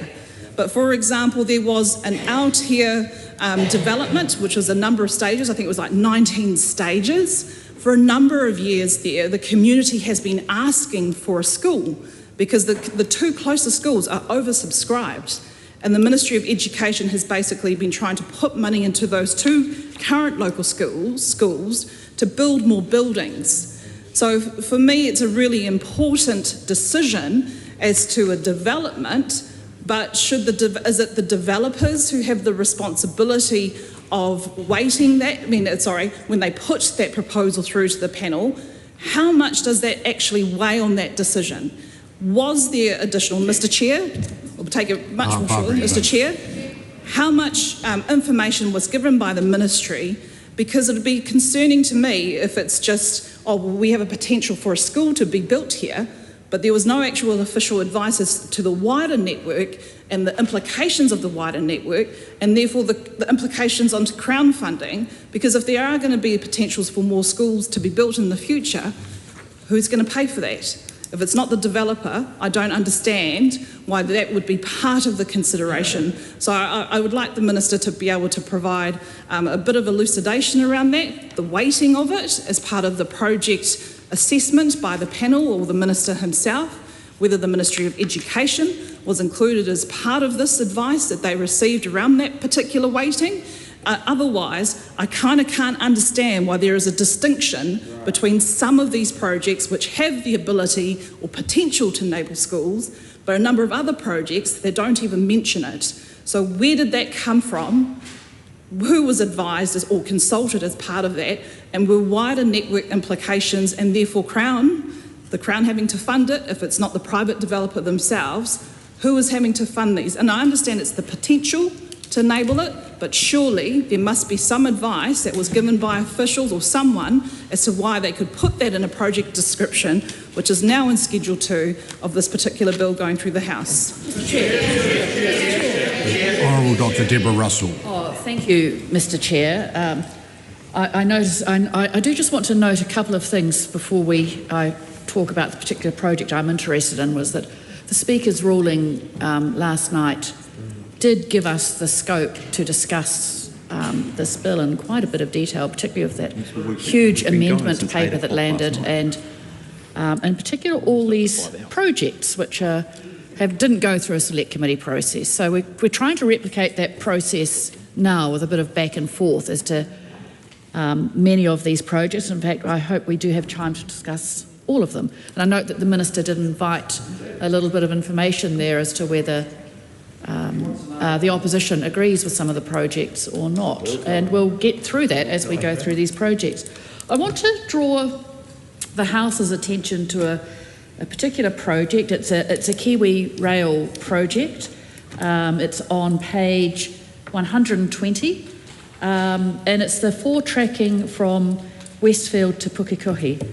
So looking at this particular project, and the Minister looks very satisfied that I've raised this one, and it is actually one that was something that was proposed under the previous government as well. Yes, you should have funded it. You did the 3-track, not the 4-track. Here's the... not the fast track. This is, it's sort of one of those ones which the Minister might like to put a tick in his list of the BCR's projects higher with the 4-track. the opposition agrees to. So if I look at this project... Just invite the Minister Chair to know he's got a microphone there, and so when he does yell across the House, he's giving himself a big advantage, is that his words are heard by those listening. So if he could contain himself, it would be appreciated, or at least give me a warning and I'll turn the microphone off. I may need to seek another few seconds at the end of this call because of that. Yeah. So what it's going to do is widen the existing rail corridor, all right, and expand the North Island main trunk line between Westfield Junction, that's Newmarket in Auckland, and Pukekohe. So it goes from a 2-track to a 4-track, which is pretty interesting. So a bit of grade separation going on at Westfield Junction. And of course, in order to enable 4-tracking, you've got to widen the bridges and maybe change the configuration of some station platforms. Interestingly, in that we're going to remove some level crossings. So, of course, we're going to support that. Level crossings are a known danger, and it's a good thing to remove level crossings. And of course, alongside all this, we'll need new track, new signals, and electrified lines. So quite a big project. But the reason I want to discuss it in particular is because this was on the books, it was on the cards before the change of government. And so there was a bit of discussion on it. And I just want to read something that one of the big thing about this is it goes through residential onehunga. There's going to be a big trench dug through onehunga in order to enable this, as far as I can tell. It's not specified in what's going on in the bill, but that was the project that we had underway.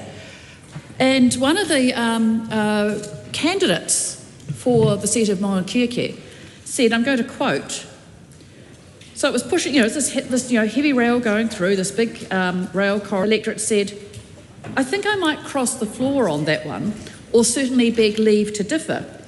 That would be such a bad piece of decision making in terms of the impact on this community. So that's the exact quote from this candidate. The candidate responded to the mood of the community. The community doesn't want it. The community in Onehunga, and the candidate said, they want to hear me say that if I become the local MP, I will lie on the proposed railway tracks. And I will, he went on to say. And that candidate became the National Party MP for Maungakiekie. So, good on Greg Fleming for standing up for what he perceived the interests of his community to be.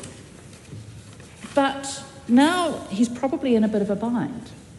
And can I suggest to the Minister that this just might be one of those situations where quite a lot of community consultation might be needed. And I'm going to ask the Minister to comment on this, because my understanding is, and I've been told and I've read, that community consultation may be undertaken, but there's no must about it.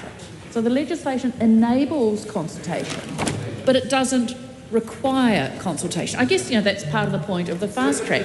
But in that case, what is the Minister going to say to his own colleague who says that the community is really opposed to this particular rail development? So I think it highlights a real problem. Oh, Mr. Chair, just a few more seconds. Honourable Damien O'Connor. Mr. Chairman, sorry, I was a little slow there, Mr. Chairman. I'm just working my way through Schedule 2, the first time I've had a chance to look at it. So I'll start right at the beginning, Mr. Chairman, and it relates to the Amuri, irrigation project, which the Minister, I understand, has already put up an amendment to the Balmoral water storage facility project. And I just happened to be actually in and around Culverden this week, and so familiar with some questions that should be asked, and it's really to the Minister. Advice that the panel received. This is quite a unique area of North Canterbury, and the area runs basically between the Waiau and the Hurunui River. And this is the area that currently has irrigation from the Waiau River. There's quite a complex irrigation system that's been running for some time. The area is quite dry. It has been converted in the past into dairy operations, and in fact continues to be developed and transitions from forestry, a huge area of forestry, into farmland. And this Amuri Irrigation Company Limited, which is going to put in this water storage facility, and the amount of water coming from the Hurunui River will, as the Minister has amended, will change from 1.5 million cubic metres, which is not the right, to 1.5 cubic metres of water per second, which is the approved or the proposed extraction rate.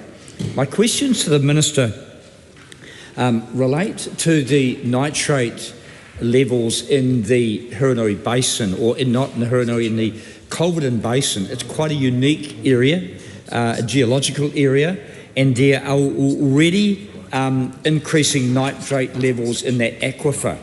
So my questions to the Minister is, what advice did the panel receive regarding the already increasing nitrate levels, whether this project would rapidly increase the nitrate levels in that aquifer, and what would be the long-term consequences of that? As we've seen in Waimati, in fact there are some other projects here that are likely to impact on that. The school at Waimati can't drink the water because of the nitrate levels in the water supply. I don't think any New Zealander, whether they be in rural or urban areas, wants to see that degradation continue. here is a project which again continues the irrigation, and I'm not opposed to that at all. I think that has allowed us to expand farming operations, but there are consequences in some areas. As I've said before, this is a unique geological area where the nitrates, if not managed properly, will remain in that aquifer, affecting the local community's ability to get good fresh water. So firstly, the question to the Minister, did the panel receive any advice on the nitrate levels and what might happen with this greater level of irrigation? Then the other issue of Ngāi Tahu. Ngāi Tahu are big landowners in the Culverden Basin there. They will be potential beneficiaries of this. This will enable more conversion of their forest land into farmland, possibly going from dry stock operations into dairy. And the nitrate footprint of both those operations is quite different. What advice did the panel receive, and were there any guidelines as to the utilisation of this water over what kind of farming operations that will develop from access to more water facilities? These are really important issues. The other cultural question that I have, and the Minister may know this will effectively be the mixing of water from both the Waiau and from the Huranui rivers. Two different catchments coming into one area for the development of farming operations. As I say, that in itself, good objective, but we are learning as we go forward about the impacts of inappropriate land use in inappropriate places. The wrong tree in the wrong place, or the wrong farm in the wrong place. And so the questions go to the Minister. What advice did the panel receive when it looked at this application? Are the issues of the cultural mixing of water, are they important? And in fact, should that be a deal breaker? And how does Ngāi Tahu manage the issues of the cultural values of water and then the commercial objectives of their land development? Quite a significant project, one that's number one in the schedule. So as I work through, I'm sure I'll have other questions to the Minister, but I welcome his reply on this. Honourable Chris Bishop. Thank you. I'll just deal with some of the last few questions. In relation to Honourable Barbara Edmonds' question around a variety of different housing projects, some of which have schools as part of them, some of them don't. Nothing particularly turns on that, to be honest. Some of the applications proposed included the potential for a school as part of the development, others did not, but that wasn't determinative as to whether or not they were listed. In relation to her question around the Ministry of Education, I'm advised that the advisory group and ministers did not receive advice from the Ministry of Education.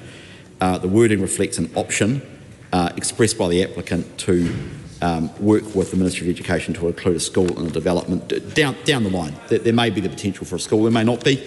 There's a whole lot of work that has to go underway around that, and the government's got work underway around better school property processes. That's a separate issue, but I think it's helpful for some of these developments that when they do take place, developers are thinking ahead about infrastructure, about schools that may or may not be included. But those are kind of subsidiary questions to what we're actually dealing with. In relation to the Honourable Deborah Russell's point around some of these KiwiRail projects, I think with respectfully, she may be a touch confused. There are two KiwiRail projects, or in fact there are 4 KiwiRail projects listed. The two she's talking about are the 4 tracking of Westfield to Pukekohe. I happen to know a little bit about this project because I used to be the transport spokesperson. Suffice to say that the government is the third main line.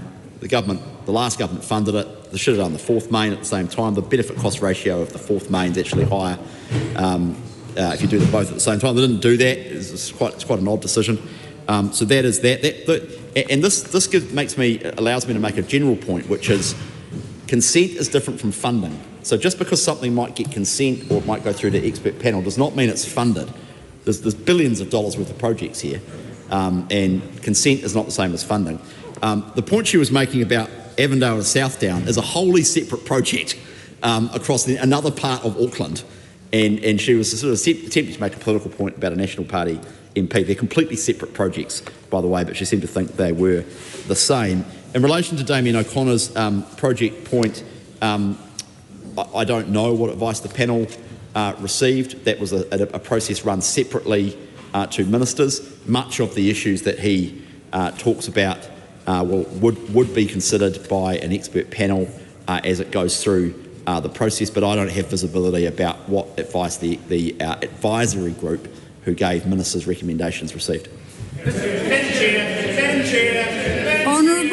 Honourable Karen McAnulty, before I take this call, I have been watching the debate with interest, and we have been on part one for 4 hours, and we've had, as I indicated last night when I was in this chair, that we can have a bit more of a wide-ranging debate, but I'm starting to hear lots of repetition around the purpose and the environmental issues, which I think have been well answered by the Minister. I understand there's been a bit of an opening up to the projects this morning, so I think if people could be really specific with something new, that would be really helpful, because we have been on the stage for about 4 hours, and while we accepted that it could be longer, I'm feeling that there is a lot of repetition from what I've heard. Honourable Karen McAnulty. Point of order. Point of order, Honourable Karen McAnulty. Thank you, Madam Chair, and thank you for that guidance. I think the House would benefit from some clarity here, because it wasn't that long ago that we sought clarification from the presiding officer and the chair around the ability of the House, given the Speaker's ruling last night, the subsequent conversation that I had with you last evening, yes, and then with the presiding officer around what that meant in practice. And where we landed was that if members of the opposition, or indeed the government, so members of this House, wish to speak specifically to each of the 149 projects listed in Schedule 2, that would be permissible. Now, subsequent to that, the presiding officer made it clear that if we stray outside Schedule 2 at this moment, then that could bring on a closure motion. So that's something for all of us to consider. But essentially, in summary, as long as we talk about projects in this, we're okay. I guess we're speaking the same language, Mr McAnulty. I'm saying please make it very specific and not repetitive to where we shouldn't be going. So my question is around repetitive. So if we were to take that guidance given and the permission essentially to speak to each project, naturally we might ask similar questions but about different projects. So my question is, would you deem that to be repetitive? No. Excellent, thank you. The other question I have is around the ability to speak to amendments that relate to these projects. Now, there are a number of amendments that have been progressively tabled that seek to, or propose, to remove a specific project. Now, that hasn't been tested or discussed yet. And I don't actually intend to ask that question specifically, but I just want to be really clear that if some member has spoken about a project and then another member wishes to speak to an amendment that relates to that project, would that be deemed repetitious? In my view, it would be deemed repetitious if we have people standing up individually wanting to remove projects one by one. Happy to people to speak to the project and suggest during their speech, as they're doing that, it might be removed and speak to that amendment paper, but I don't think it would be helpful for the House if we only had speeches about removing the projects one by one. So a member could potentially not have the opportunity to speak to an amendment paper that they've put forward? That's always the case. Nothing changes there. Not all amendment papers are spoken to in many occasions on lots of bills. Okay, so I suspect... Why don't you just get on with it?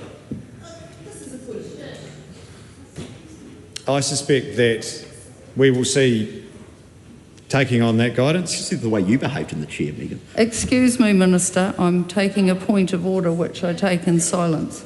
That we will see contributions from members specific to projects that won't be touched on contributions to projects that have been spoken before and won't be repetitious. I'm sure we can expect to see that. I'd like to make and I don't expect that people will speak to the project and then get up and take another call suggesting it be cancelled. I'm sure people can refine, what they're saying. That's really useful. Bring up the amendment papers during the course of their speeches about the project, because I don't want to see a whole lot of list of speeches just suggesting we remove the project. Thank you. That's really useful. Do you have a point of order? I'm going to... Point of order, Honourable Dr Megan Woods. Thank you, and thank you for your guidance, Madam Chair. Just further to the clarifications you've been able to give my colleague, Kieran McAnulty.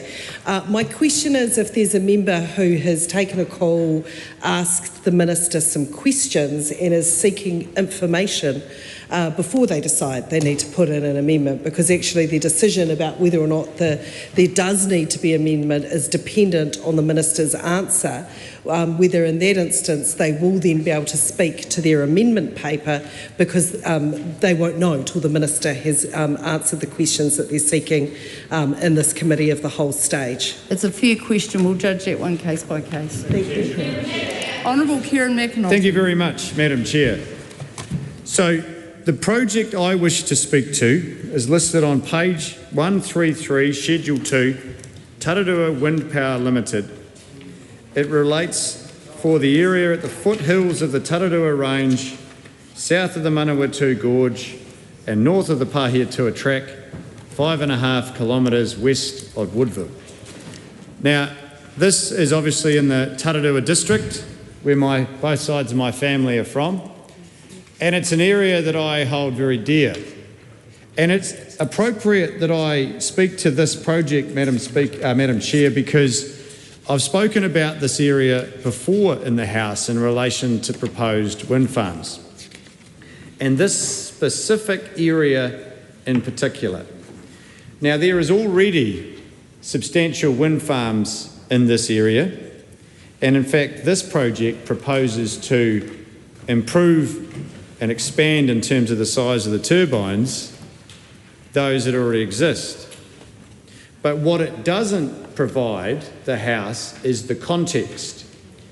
So separate to this scheme, but right next door, is another project, the Mako Mako proposal, that has been given separate fast-track approval outside this bill. Why is that important? Because the Tararua district has numerous consents for wind farms that have already been issued, more towards the east, and they've never been actioned.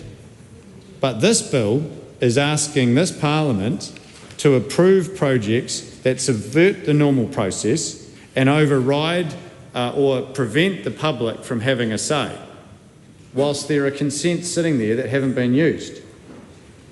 So it's very hard for us to understand the justification here if indeed all those consents had led to projects being built and there continued to be barriers to future projects getting through the consenting process. We might have a valid discussion there, but we don't. I remember when I was fencing out Makuri for a few seasons, we did work on areas that were consented for wind farms we're talking about 20 years ago. And they still haven't been built. And yet we go to these areas near Mako Mako where an additional project has already been given approval, overriding the views of those communities and all the affected properties. And now, in addition to that, we've got this project here that again wants to override their views. I'm also mindful of Mount Munro, just down the road in Ekatahuna. The residents there have similar concerns that their opposition to the wind farm right next to their residential areas, a relatively compact residential area in the context of a rural community. Their views have been overlooked, the Mako Mako views have been overlooked, and here we are, the fast-track proposal, exactly the same thing. But why I'm particularly concerned about this is this community has already done their bit, Madam Chair. They already have a massive wind farm right up against their farms and right up against their houses. This proposal is going to make that bigger, and they've got another project coming. And the main concern here is that in including this project in this bill, it doesn't provide the context that a normal process would allow. And that is a concern for all of us. It is also a concern in the way in which the government is trying to frame this debate. They are trying to frame, as the Minister indicated earlier, that because members of this House are expressing concern about the inclusion of a project, that means they are against that particular project or they are against that industry. We are not against renewable energy. I don't think there's a member in this House that is. We're certainly not against proposals that look to increase the proportion of renewable energy. But when this bill allows the communities that are affected, their views to be completely ignored and completely overlooked, we have an issue with that. And so my question to the Minister is, why are we including this project when projects in the exact same area, surrounding farms and surrounding residences, have already been approved without the requirement of this bill, and yet that fact will not be considered? Madam Chair. Glenn Bennett. As I listen and can consider what is going on this morning, I want to look at the bigger picture and come obviously to one of the pieces here.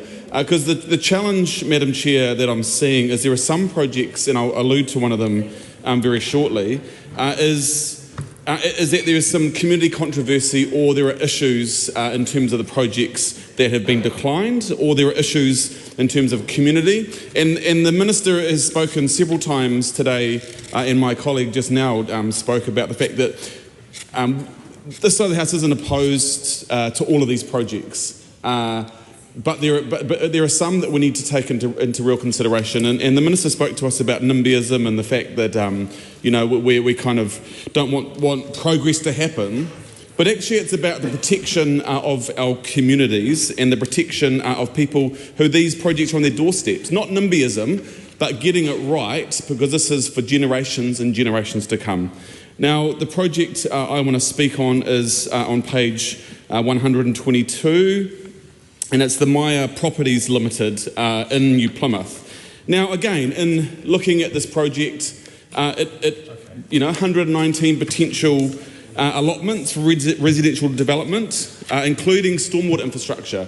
Now, that does sound good, but the question for the Minister I have is in terms of, we've heard from you that from the Minister, the process at arm's length was with the expert panel, or the panel, who came up with recommendations. Then it went to Cabinet, and Cabinet decided on these 149 projects. But the challenge the Minister has, and I believe the government has, is some of these projects have major issues that are not only running through the media, but have run through the courts, as we've talked about. And now this project in particular, and in fact I've been tracking with some of the families involved who on the record say completely they support the development of there. It's up the top of Mangere Road. It's, as New Plymouth continues to grow, as we see communities around the country growing, we see obviously moving into farmland, but there's also challenges. There's wetlands up there, there's council reserves, and there's been challenges around the developer in terms of what is good development. And this is the thing, I guess, for us on this side of the House, where we say, yeah, of course we want housing development, of course we want more people owning their own homes, but again, at what cost and at what implications to social cohesion within those communities? Now, I'm holding up a series of news articles over the last 4 or 5 years around this particular development. And the reason I've got them here is because I've been considering the councils had to get involved, because there was an issue with, in terms of the engineering, one of the houses, actually there was the potential of subsiding because they'd cut far too close to the side of the property that isn't part of the development that already exists. And now the council is committed to building a public access way along there just to create protection for that home and other homes that are already existing. So it went through process. This project went through the Engineering Association. I forget what they call the Engineering New Zealand. Had to actually look into this because there were some mistakes made. And for, again, the local residents, there's been dust, there's been concerns around the wetlands, concerns around council reserve that it feels like it's impeding on. And so the question I'm trying to ask the Minister is how comfortable the Minister is around some of these projects, and I'm going to get to a few a bit later on, that definitely are controversial, that definitely don't have local support. Because, and as you've said, Minister, we know this is about consenting, this isn't about funding, but it's around, and just because it's on the fast track Schedule 2 doesn't mean it will necessarily happen. But if it does, these community members who are going to live there now or live there for years to come will potentially not have a say in what happens. And currently they feel out in the dark, currently they feel like they're being ignored. And so this piece of legislation and this project up on Mangere Road just shows the potential of the community falling apart, but also bad infrastructure, bad build, actually someone who maybe doesn't know what they're doing. So the question is, for the panel who made the decision, how did that happen? And then secondly, why would the Cabinet decide on a project that is as controversial as this to go ahead and be in Schedule 2? Madam Chair. Land Farm. I'm just before I take the next speaker, I also want to say that the questions around the community concerns and things are relevant, but we want to be careful also that there's a panel to be appointed as a result of this bill, and we're not actually here in this House to do the work of the panel. Land Farm. Thank you for those comments, Madam Chair, and I'm going to be very specific about my contribution and the very clear questions that pertain to the bill and the process ahead of us. So I want to focus on a project on page 129, and this is, the company is Oceana-Gold, which is a multinational mining company based in Canada and Australia. So the specific one that I'm talking to in this contribution is the Macraes Phase 4, where in stages it proposes to expand the existing open pit and underground gold mining operations to enable output of approximately 130,000 ounces per annum out to 2036. Now, the concerns that I have around this and the questions that I have for the Minister pertain to a very significant ongoing pattern of non-compliance of the company and about how that relates to how that will be picked up through the application process by the panel and actually given due consideration to. Now, what we've found with Oceana-Gold at this Macraes site, Madam Chair, is that they have demonstrated significant negligence, and this is across both their consenting from Otago Regional Council and also Waitaki District Council, who both undertook auditing and reporting on the company that documented this pattern of non-compliance. So the years, this has been over a 5-year period, the Otago Regional Council's audit found, and it found continued or repeated non-compliances over this time, which related to the declining of aquatic health and the surrounding ecosystem. So these are really significant breaches. It had higher than allowed chemicals and algae levels in the water, and there were gaps in both the monitoring and then the non-notification to the council when there were breaches, and the submitting of their compliance reports were, there was a pattern of them being late, but not just a few days or weeks. We're talking about between 5 months to 1 year. So I want to make that really clear that this is a significant pattern. This is not just one-offs. The same was found for Waitaki District Council. They found significant negligence, particularly when it came to stock exclusion and allowing cattle to graze against consent conditions.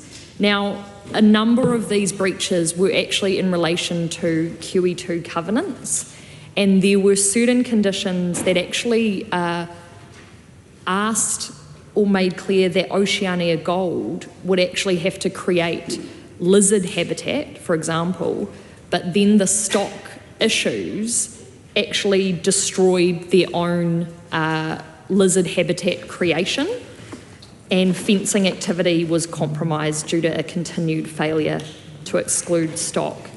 Waitaki District Council found they'd breached all of their ecological consents multiple times, often at different mining sites. And this is captured in an article by RNZ just this morning. Now, what I'm concerned about this, and what I'd like to hear the Minister's comments on, is that even in the early stages, where Cabinet actually considered these on a project-by-project basis, considered these companies that would be eligible to going through and being listed in the schedule, there was, I believe, a part of the application that asked about previous non-compliance.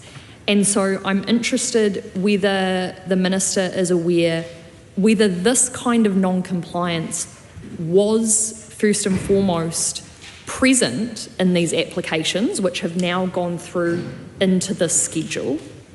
And if not, how are the next processes in the bill in terms of the panel decision making clear that these concerns will be vetted and visible to the panel?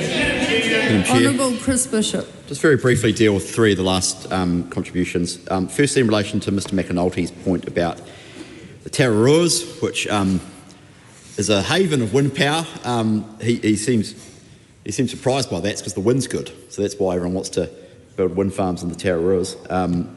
He doesn't like it very much. But the point is the same for the particular project he's talking about as it is for all of the projects, which is that expert panels are required to invite local councils to comment on projects so they can consider the full context of projects. So that point remains true for all of them, and members opposite often say that local councils know their local communities. Well, that is indeed the case. In relation to Glenn Bennett's points about the particular project he was talking about, again the point is the same. The expert panel's job is to consider the effects of the project and can apply conditions as appropriate. And in relation to Larne Farms' point just made now, which was a good point, the law or the bill provides that panels can take into account the history of applicants regarding previous non-compliance. This has to be included in both listed and referred applications. So that is something that the panels can specifically take into account, which I think deals with the nub of the point she was making. We put specific provision in the bill for that. Carl Bates. Madam Chair, I move that debate on this motion now close.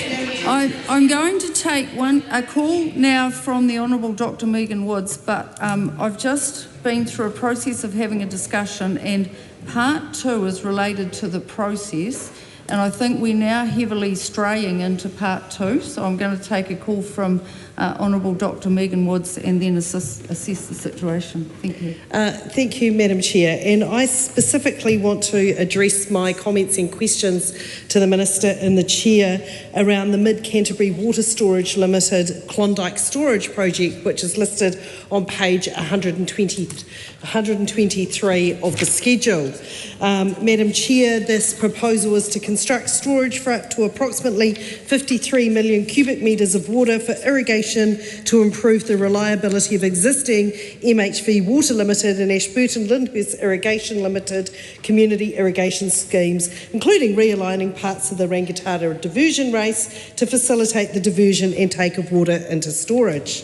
And specifically it is 917 and 986 Shepherd's Bush Road, Ruapuna, Canterbury, adjacent to the Rangitata River and approximately 38 kilometres from Ashburton. Now, Madam Speaker, it's fair to say that the Rangitata races and the Rangitata diversion scheme is something that is very dear to the Labour Party's heart.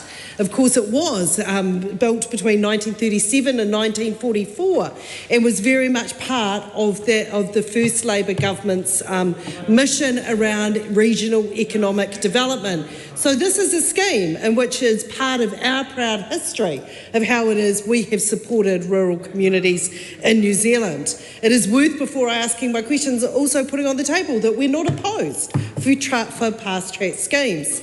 But what my questions to the Minister around this specifically relate to the fact that this is a fast-track scheme like we have not seen for decades. This is a fast-track scheme that in Part 1 of the bill, the purpose statement clearly lays out the hierarchy of what can be considered. And the environment is not in that hierarchy, Madam Chair. And that is one of the things that we've been seeking answers. When we have schemes such as this, which I've given some of the past history of it, haven't gone back to the 1860s when run holders first started building culverts to irrigate their land in that part of mid-Canterbury. But there has been since 2016 an attempt to get this Klondike storage scheme up and running, and it has had various stages through that, and it has gone through various processes. So in September 2016, the Ashburton District Council published the notice of application for the resource consent. The application included consents to divert an additional 10 cumecs from the Rangitata River at times when the flow exceeded. Now, I'm not going to go through everything like that, but the decision to grant this resource consent was appealed by by several bodies, but notably including the New Zealand Salmon Anglers Association and Ngāi Tahu. These were the two entities that appealed strongly around this in 2016. In 2019, the disputed application for resource consent was still in the mediation phase in the Environment Court when the then Minister of Conservation, Eugenie Sage, announced that a project was being developed in conjunction with partners to ensure the ecological health and biodiversity of the Rangitata River. Now, this is really important, Madam Chair, because this says that there were processes in place that put at the heart, in terms of the decision making, the environmental impacts of the scheme. And we know from the purpose statement of the legislation that we're debating today, which is in Part 1 of this bill, that the environmental concerns really slip down the hierarchy. We know from the purpose statement what the overarching concerns, that when these fast-track projects which were included in the schedule are referred to the hearings panel, the hierarchy of considerations they're going to have to take into planes. Now, one of the things was that an agreement to withdraw the appeal was linked to a detailed monitoring plan for the river. But I'm not going to go through every detail of this, but there still was a certain amount of angst around this project, particularly around the water conservation order and how that was being adhered to. So a key environmental consideration has sat at the heart of this. Yet this is a project that is now being included in this legislation, in the schedule to this legislation, under a purpose clause that takes environment out of the hierarchy of considerations and puts economic development right at the top. When clearly what we'd seen over the last years in an attempt to find a way to work our way through this was actually finding a way that did bring the environment centrally into the decision making of whether or not this should be a project. Madam Chair. Tom Rutherford. Now closed. The question is that debate on this question now close. I've started voting, Mr. McAnulty. Sorry, were you calling before I... A point of order. Well, I have started voting, but I will take the point of order. I know what the member... I suspect I know what the member's going to say, but my judgment is that in the last few minutes we've been talking heavily around the process which relates to part 2, and there's a lot of work in part 2 around the process. So it's one thing to talk about the projects. They can be used as examples in part 2 to make the case of the points that the members are trying to raise around process, and I feel right now we're doing that in part 1 when it belongs in part 2. I appreciate that, Madam Chair, and thank you. I heard the guidance you provided to the House earlier, that it is your view or your preference that there not be contributions talking about the process, and as long as there are calls that don't touch on process, members can still refer to specific projects as had been established previously. My concern, though, is that you took one call, and throughout Dr. Megan Wood's call... Just for the members' benefit, I had taken one call, but I had been listening to the calls previous to that, and I feel that the calls, including the one that I just took, are based around process. So I've made a decision to take a closure motion. We've still got part 2 to go. And we can still example the projects when we're talking about the process, because what I'm finding we're talking about now is the process. Well, Madam Chair, respectfully, Madam Chair. So point of order. No, Madam Chair, I haven't, with respect, I haven't actually made the point that I wanted to make, and that is that very reluctantly, if it is indeed your intention to take a closure, then I move that the Speaker be recalled to rule on that decision on the basis that his ruling last night indicated that the debate on the schedule would be wide-ranging, and that was very clearly made. Yeah, well, I would point the member to 67.3 on page 67 of Standing Orders, is that it's not for the Speaker to second-guess the Chair's judgment on closure. Of course, if in fact the committee does not agree with the Chair's decision, then it's always open to the committee to vote down the question. Point of order. Yeah, I'm going to make the decision now to take the vote. So the question is that debate on this question. Now, I had started voting and I'm going to continue voting. You referred to a Speaker's ruling, and it is only appropriate that we are able to respond to that before a decision is made. So respectfully, I seek a point of order. Point of order, Stuart Smith. Oh, thank you, Madam Chair. I feel the opposition are trifling with the Chair.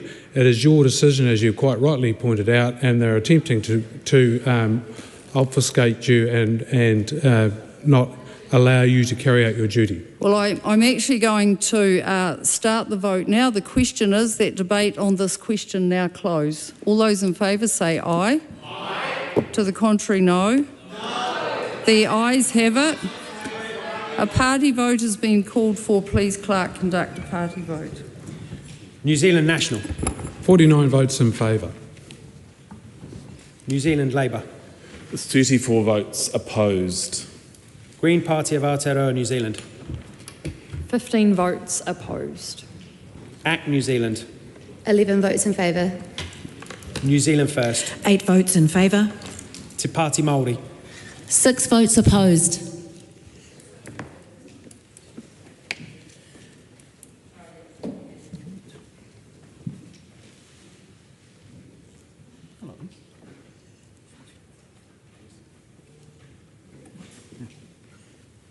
The ayes are 68, the noes are 55. The motion is agreed. The question is that the Minister's amendments to Part 1 set out on AP number 238 be agreed to. All those in favour say aye. Aye. To the contrary, no. No. The ayes have it. A party vote has been called for. Please, Clerk, conduct a party vote. New Zealand National. 49 votes in favour. New Zealand Labour. 34 votes opposed. Green Party of Aotearoa, New Zealand. 15 votes opposed. ACT New Zealand. 11 votes in favour. New Zealand First. 8 votes in favour. Te Pāti Māori. 6 votes opposed.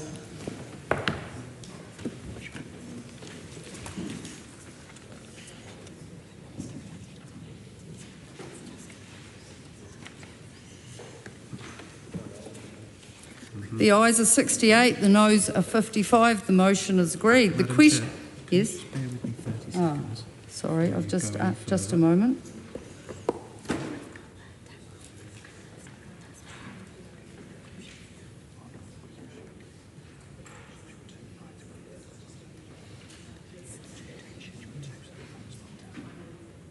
Thank you for your patience, Madam Chair. Please continue. Okay. The question is that Honourable Rachel Brooking's amendment to replace clause 3 set out on AP number 129 be agreed to.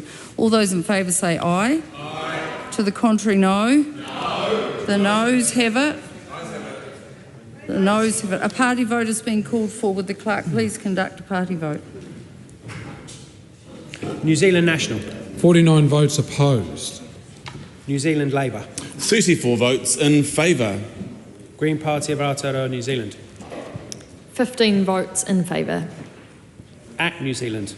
11 votes opposed. New Zealand First. 8 votes opposed. Te Pāti Māori. 6 in favour.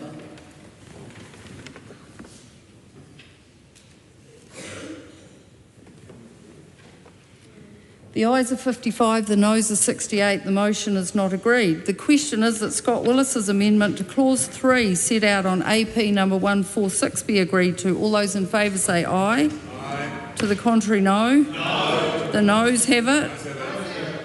The noes have it. A party vote has been called for. Please, clerk, conduct a party vote.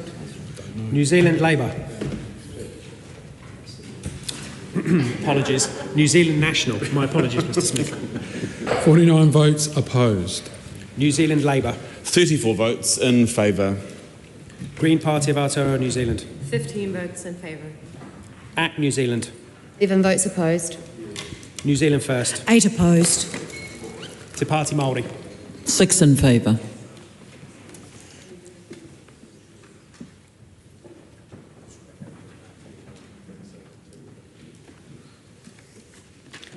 The ayes are 55, the noes are 68. The motion is not agreed. The question is that Land Farms' amendment to clause 3 set out on AP number 147 be agreed to. All those in favour say aye. Aye. To the contrary, no. No. The noes have it. The noes have it. The question is that... Madam Chair, you had a call for a party vote. Did I had a call? Sorry, I missed the call. Could you please, if you want a party vote, please call a little bit louder. A party vote has been called for, please, clerk. New Zealand National. 49 votes opposed. New Zealand Labour. 34 votes in favour. Green Party of Aotearoa, New Zealand. 15 votes in favour. ACT New Zealand. 11 votes opposed. New Zealand First. 8 votes opposed. Te Pāti Māori. 6 votes in favour.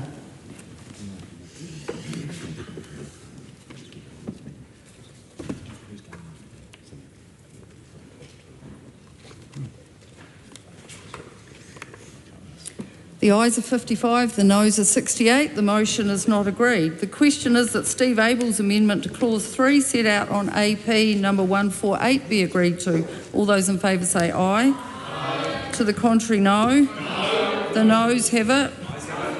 Party vote has been called for, please, clerk. New Zealand National. 49 votes opposed. New Zealand Labour. 34 votes in favour. Green Party of Aotearoa, New Zealand. 15 votes in favour. ACT New Zealand. 11 votes opposed. New Zealand First. 8 votes opposed. Te Pāti Māori. 6 votes in favour.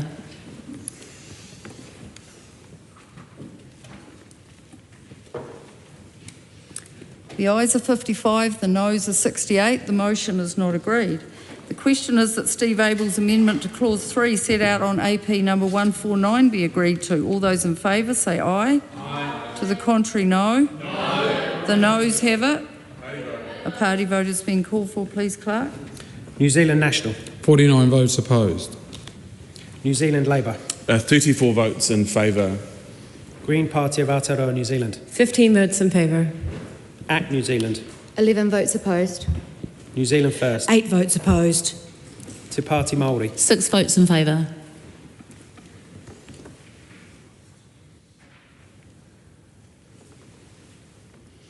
The ayes are 55, the noes are 68. The motion is not agreed. The question is that Debbie Ngārua Paka's tabled amendment to clause 3 be agreed to. All those in favour say aye. Aye. To the contrary, no. No. The noes have it. Party vote is being called for, please, Clerk. New Zealand National. 49 votes opposed. New Zealand Labour. 34 votes in favour. Green Party of Aotearoa New Zealand. 15 votes in favour. ACT New Zealand. 11 votes opposed. New Zealand First. 8 votes opposed. Te Pāti Māori. 6 votes in favour.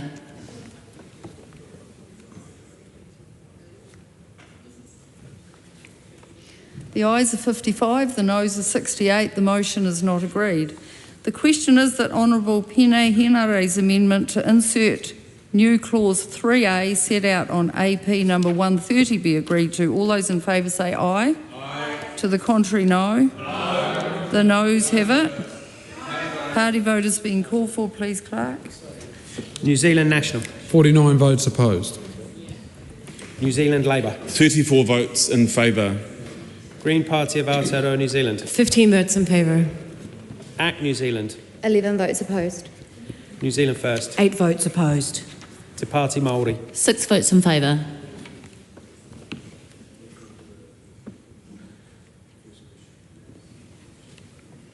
The ayes are 55, the noes are 68. The motion is not agreed. The question is that Honourable Julianne Genta's amendment to clause 4 set out on AP number 150 be agreed to. All those in favour say aye. Aye. To the contrary, no. No. The noes have it. Party vote is being called for, please, Clerk.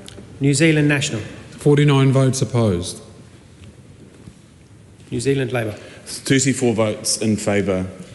Green Party of Aotearoa New Zealand. 15 votes in favour. ACT New Zealand. 11 votes opposed. New Zealand First. 8 opposed. Te Pāti Māori. 6 in favour.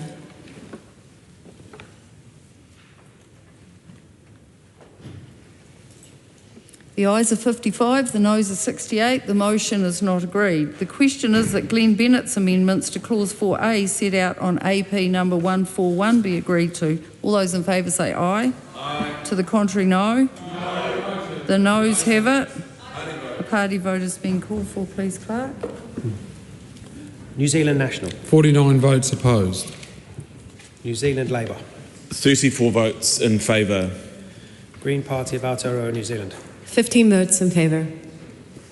ACT New Zealand. 11 votes opposed. New Zealand First. 8 opposed. Te Pāti Māori. 6 in favour.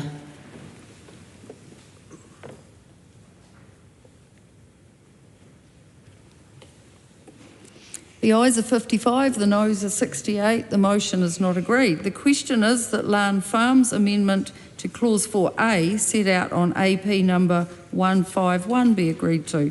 All those in favour say aye. Aye. To the contrary, no. No. The noes have it. Party vote is being called for, please, Clerk. New Zealand National. 49 votes opposed. New Zealand Labour. 34 votes in favour. Green Party of Aotearoa New Zealand. 15 votes in favour. ACT New Zealand. 11 votes opposed. New Zealand First. 8 votes opposed. Te Pāti Māori. 6 votes in favour.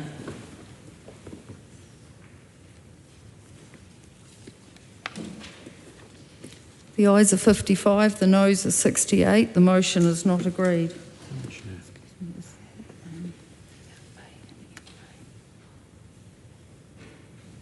Yes. Okay, thank you.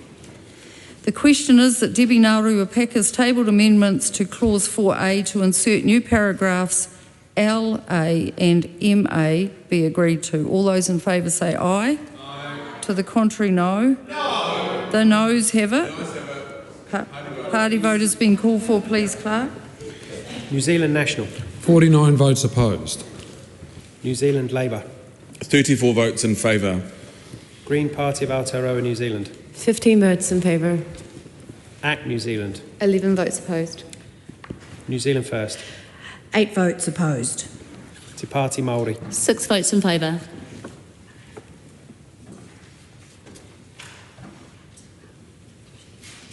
The ayes are 55, the noes are 68. The motion is not agreed. Huhana Linden's amendment inserting new clause 6AAA set out on AP number 152 is out of order as being the same in substance as a previous amendment. The question is that Debbie Ngaruapaka's tabled amendment replacing clause 6 be agreed to. All those in favour say aye.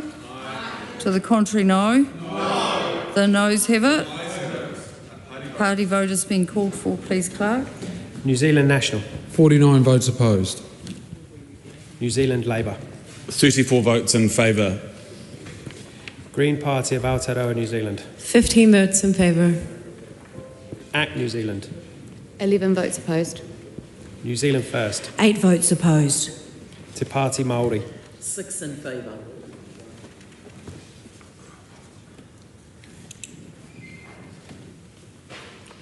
The ayes are 55, the noes are 68. The motion is not agreed.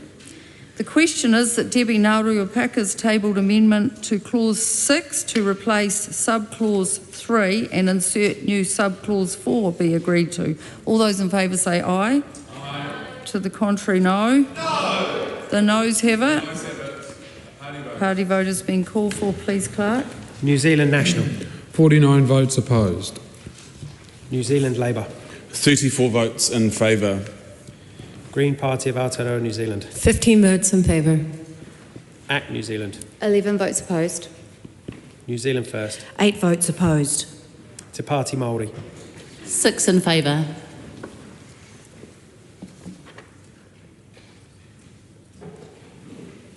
The ayes are 55, the noes are 68. The motion is not agreed.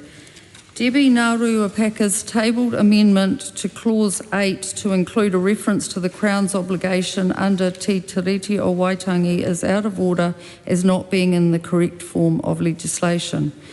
The question is that part 1 as amended stand part. All those in favour say aye. Aye. To the contrary, no. No. The ayes have it. A party vote has been called for. Please, Clerk, conduct the party vote. New Zealand National.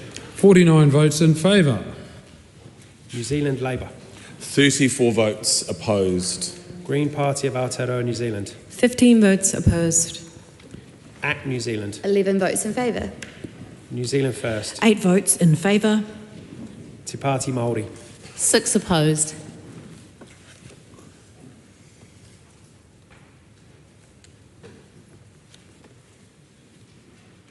The ayes are 68, the noes are 55. The motion is agreed.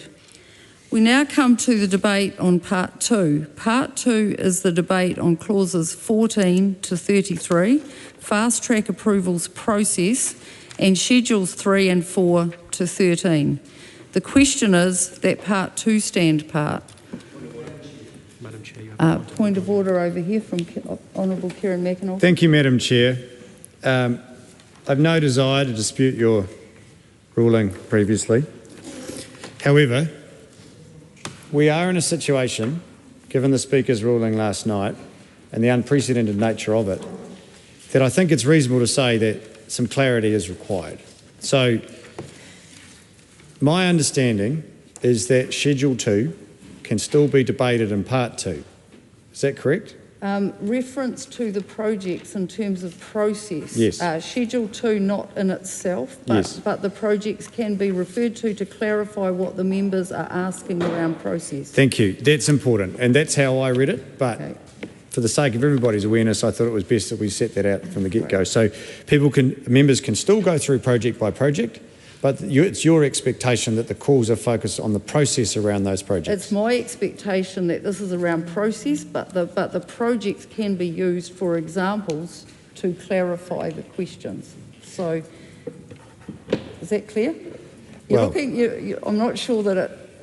Am I making myself clear? So it's, yes, it's just not what I had expected. So I'm pleased I've asked the questions. I'm not ruling out people talking about the projects. All I'm saying is that Schedule 2 was in Part 1. This is about process. If people want to speak about their particular projects in relation to how the process is going to work, then that is fine. Okay, thank you.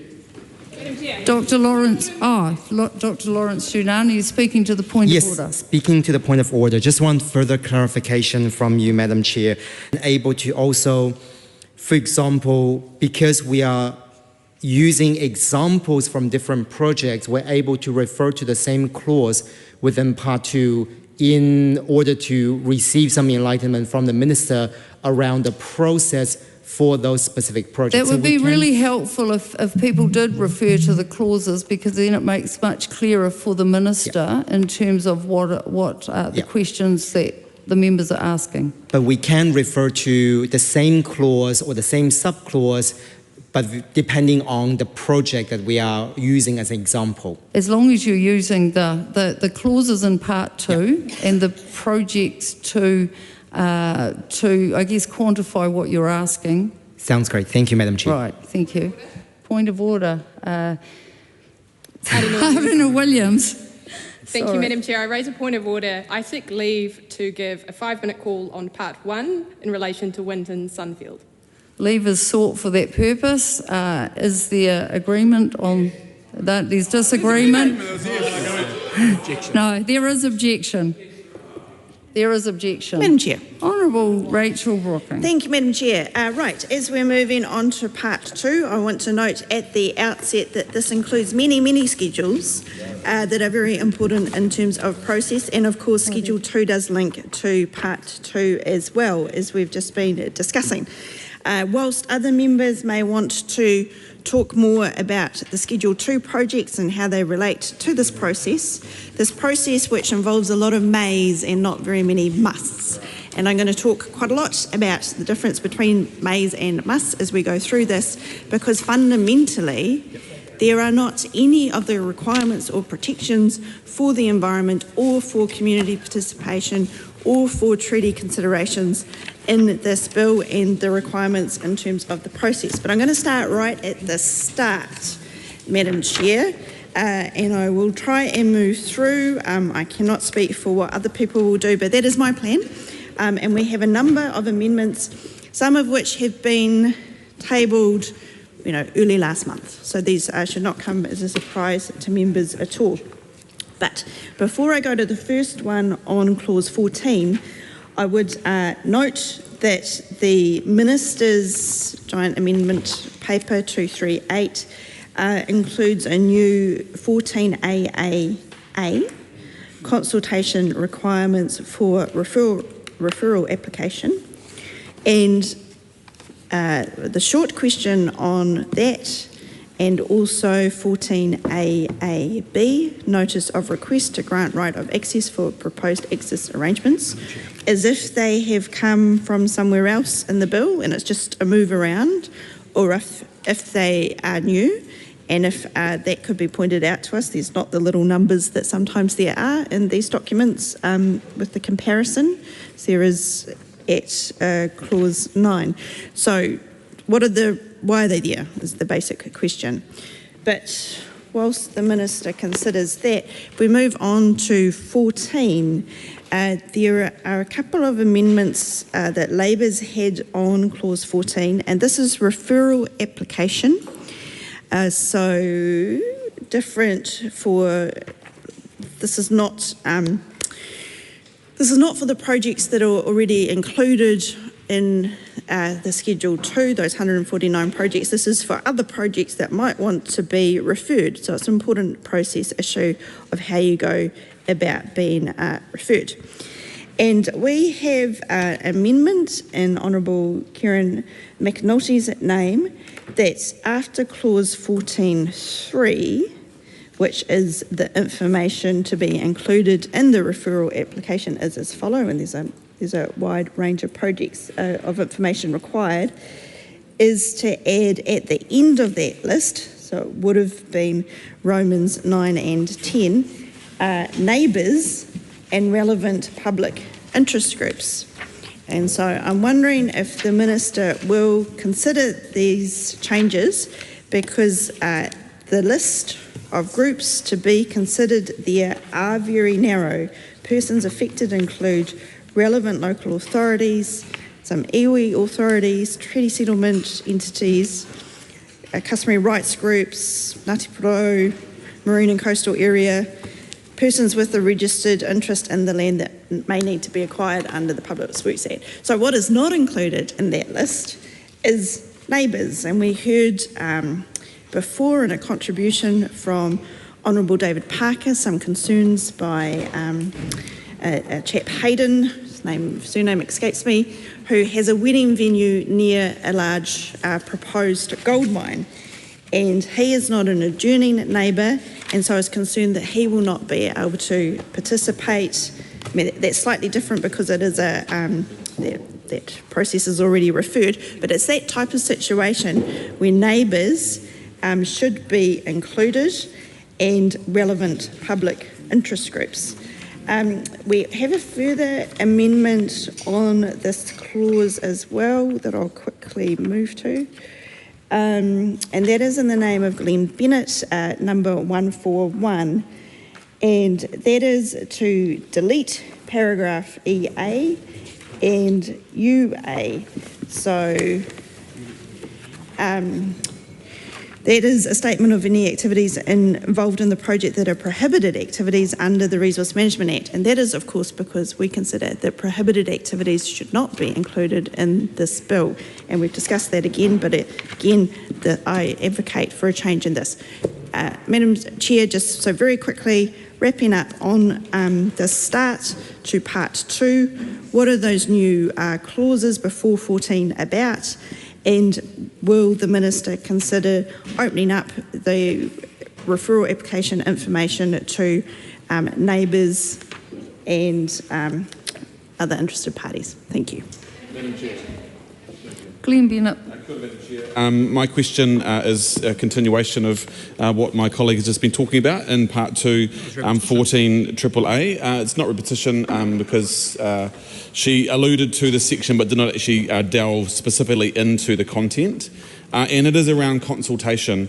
And I'm glad that the Minister and his officials ensured that the word must was included in this, because this, in many ways, if this legislation goes through, potentially this is the only place where consultation will take place in terms of before lodging a referral application. But my concern around this is that for many people who have maybe been involved in local government or been involved in any kind of consenting or been involved in iwi, hapu relations or community engagement, this always is, you can always drive a digger through it, because I know so often that it talks here about they must consult with relevant local authorities, relevant iwi authorities, hapu, treaty settlement entities, and then it goes on to include others, as well as the relevant applicant groups with applications and so on and so forth. Now, the concern I have is it's pretty vague of what consultation is, and I often speak to colleagues and friends of mine in Taranaki and some of my iwi hapu friends who often talk about the dreaded email that gets sent. The email that says, "Oh, we've consulted because we actually emailed the local hapu, and we sent the email and we told them." We asked them to respond to us by 5 p.m. on Friday with their feedback, and often then I get come back to me is from the other side as people say, "Oh, they never reply to our emails. We tried to send something through," and the challenges of must consult is the fact of capacity, but also the fact of just the sheer I'd sometimes say that the arrogance or the assumption that a random email to people that often they don't even know, don't even have a connection with, is their version of consulting. And it's not. It's not. It has to be far more than that. So, Mr. Chair, I really want to understand in terms of this consultation requirement, how we can firm it up so that the engagement, the connection, the consultation is actually something that is thorough, something that dives deep, and something that is meaningful with relationships. Now, they don't need to be friends, they don't need to be best mates, but the fact that consultation can just be an email is actually, to me, not acceptable. because I've seen it too often in my own community, and I've heard about it far too often in so many other communities around the fact that consultation is just a once over lightly tokenism. And we need to consider as we move forward as a nation, but also forward within our regions and our cities and with our councils and local authorities and other agencies, that what does true consultation and engagement look like? And I'm concerned because of what comes after this in the process. So this piece here is the consultation requirement just for the actual application. So if they do that once over lightly, one email, that they might get a reply or might not get a reply, and I'm not arguing that part of it, because I think it's just, it's a bit embarrassing sometimes, but the fact that this potentially would be the only check and balance in terms of going through the process. You know what, it may end up with the panel. It may end up with the panel, and they may make some choices in terms of this process to engage or to seek further information. But as my colleague, the Honourable Rachel Brooking said, there's lots of mays versus musts, and that challenges us in terms of how do we make sure the process is good, is tight, that communities feel heard. And it's not about slowing things down, but it's actually about genuine engagement, genuine relationship, genuine understanding of the issues, the challenges, but also the possibilities of projects that could also be good. So to the Minister, how do we ensure that this consultation is fair, is engaging, and do we have enough, I guess, in terms of are we prescriptive enough in terms of 14AAA in terms of the consultation requirements? Huhana London. The Honourable Simeon Brown. I thank members for their questions. And question from Rachel Brooking, the Minister can identify other parties, including neighbours. And the question from the member who's just resumed his seat in regards to how do we understand whether the consultation has been adequate. There's a requirement for the applicant to include a summary of consultation and how it has informed the project. Huhana London. Mr Chair, thank you for the opportunity to speak to part 2 in the fast track approvals process. And my questions do follow on alongside my colleague from Labour in terms of consultation and determination of what is consultation, but also links into section 14HA, persons affected, on page 24. Because what I'm seeing here in terms of a theme, there's a list of Māori to engage with, but there's specific wording around the may and specific wording that the applicant considers.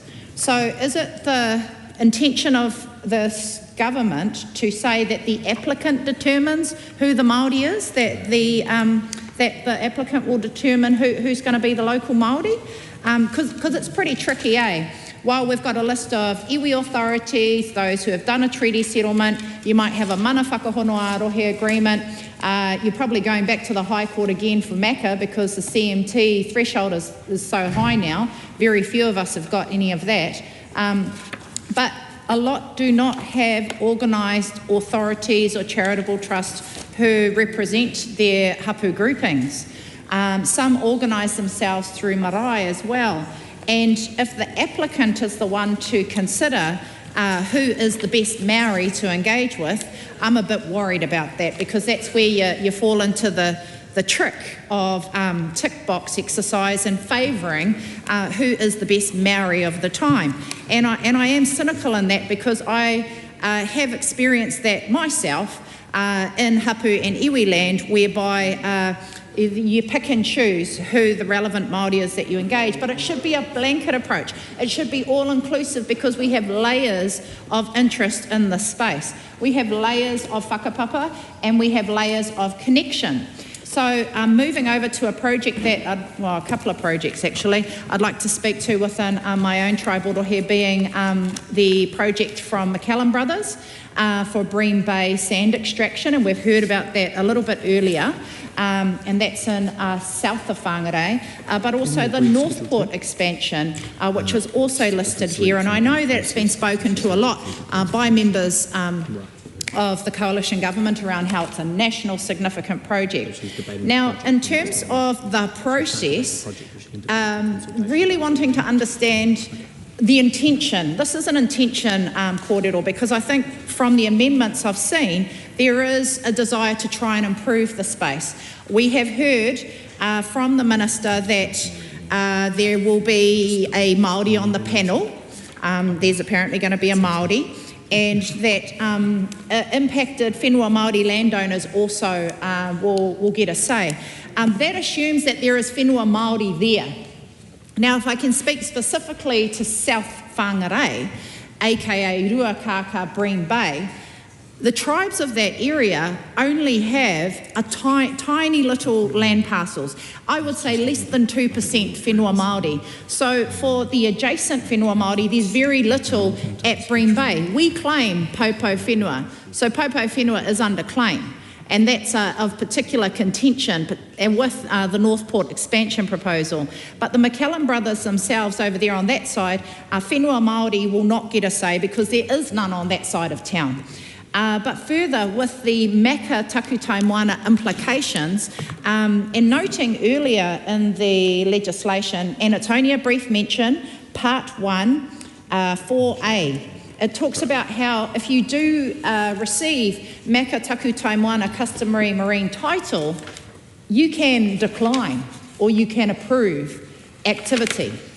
Now this goes hand in hand in terms of you giveth the opportunity to say no, but then you take it away with the repeal or the amendments being proposed in the current Maka Takutai Moana legislation. So for the hapu, for the iwi of Bream Bay, learning, I guess, from what we've already experienced in the Pakiri Sands issue, Mr. Chair. So Pakiri Sands, our whānau there, and I'd like to signal I'd like to continue on with this line of kōrero with you, Mr. Chair, to take a second call. Pakiri whānau, Omaha Marae, in April this year, won in the Environment Court against McCallum Brothers. So McCallum Brothers have now changed tact and coming north to Bream Bay for this purpose, for sand mining, of which they are going to take 150,000 cubic metres of sand per annum. I just want to take a second call. London. Thank you, Mr. Chair, thank you. So McCallum Brothers are there. I'm wanting to see what learnings we have in terms of what consultation looks like, and if these applicants who are coming into the process and are listed are going to have high thresholds in terms of what is consultation with the local Māori, and will it only just be those who have the tribal authority status, who have the mana whakahono arohe? Can marae be consulted? It seems to be pitched towards the applicant determining who is the Māori. So that's of grave concern as an uri of that district. Similar with Northport, knowing that there's some 12 hectares of reclamation proposed for the Northport expansion. Again, these are pan-tribal interests. They have just finished two hearing processes for inside the harbour and outside of the harbour for Maka Takutai Moana, of which they're probably going to have to go back to court. But it's a significant impact of which the tribes had already been to the Environment Court or had been before commissioners and are in mediation right now. So it's custom and practice. How do these panels assess, because you're going to have a Māori, so I acknowledge that. You're going to have a Māori, but how will the panels assess how pono, how tika the applicant is in their genuine engagement with the local haukainga? And so I go to haukainga on this because the haukainga are the people of the land, the people who have lived there for generations, who have seen the obliteration of pipi beds in Whangarei Harbour, and they may not be represented by a tribal authority. Ain't nobody got any CMT rights in Whangarei, and there are no treaty settlements on that side of town as well, in the south of Whangarei. So it's a very narrow group of Māori that these applicants will be engaging with. So it's an important question because I think it opens up more questions around the 149 projects, but also how the Māori on the panel will operate and how the Māori is appointed to the panel. Do the Māoris of the Rohe get a say on who the Māori is that considers their project? Kia ora. Well, I might take this, Mr. Chair. Thank you, Mr. Chair, and I thank the member for her questions. The section 14 AAA obviously includes the list of people or organisations or iwi that are to be consulted. The EPA, the Ministry for the Environment will check the completeness of the application at the referral stage, and the EPA will check that parties required to be consulted have been consulted at that stage. Debbie Ngārewa-Peka. Thank you, Mr. Chair. I'd like to follow on from 14AA, and actually there's a whole lot of others, I'll go into it, but if the Minister would just bear with me. There's a few things that concern us, and if we were looking for a project that should be removed from this, I'm more than available to help you locate that one. And it does start with Trans-Tasman Resources, which should never, ever have made the list, and I refer to that particular project on page 138. Now, the reason, and there's a few things I'd like to highlight. If we were to go on to 14AAA and talk about consultation, there must be a consultation with hapu and iwi. This project specifically has had extreme consultation with hapu and iwi. In fact, one of those iwi, which settled and was apologised to by the government in 2002, has made it known since 2014 how it feels about this particular case and this particular project. And I want to be able to delve into the process and the concerns we have there. There was 30th of September in 2021, the Supreme Court highlighted two particular issues and its concerns with, one, the domestic law and how it applied to Te Tiriti, and the international law. If we were to look at affected iwi and hapu and what it is that 14AAA is intended to do, the significance of the importance of tikanga Māori, who opposed, and the hapu opposed the marine discharge of consent, as is very clear and outlined in the economic exclusive zone, nicknamed EEZ, there was really, or RMA on water, if you prefer to call it that way, there was extreme concern with the way that the DMC at the time refused to decline the applicant. They then, in 2014 and 2016, consulted with the government and resulted in them taking the DMC's decision to court, to the High Court, which ruled in their favour. In short, Trans-Tasman Resources could not provide any predictive model for the environmental effects. In fact, it was so bad that Trans-Tasman Resources sought to redact all information from their application because they did not want to be consulted and neither transparent. In 2016, they won this, and it was won on the basis, in the High Court, on the absence of baseline evidence. They then came back, and the four judges, as we progressed this hapu and iwi in their consultation process, went through the High Court to the Court of Appeal to the Supreme Court. Four judges agreed on New Zealand's obligations to Te Tiriti to give effect to the principles of Te Tiriti, and on the obligations to the international law. Now, in none of this, and if we can effectively go into the EEZ, the Treaty Clause Section 12 said the courts will not easily read, in fact, I'll just go back a bit. The judge's decision stated, the courts will not easily read statutory language as excluding consideration of treaty principles if a statute is silent. In fact, what it states is rather they must give a broad and generous construct. And I think what we have here, Minister, is a project that has made the cut, that had no right, no business, no support from any of those hapu and those iwi and those communities, business communities, hapu and iwi who invest largely in the whole region. Nowhere did they have any support at all. And if we go into the further regard on whether there was any doubt about the process, And I think the hypocrisy of being able to see this particular case make it in here. We have a government that has told its voters, including iwi and hapu, that they support a moratorium of deep seabed mining in international waters. So it's really, really hard to understand why we now have a government that is supporting seabed mining and supporting a particular project that, again, as I said, has lost in every court that exists in Aotearoa to prove without doubt that it could do this particular activity without detrimental effects to the environment. So we have a perfect storm. We have an economic crisis, and we have a company that has had to retract its statement that it gave to the Australian...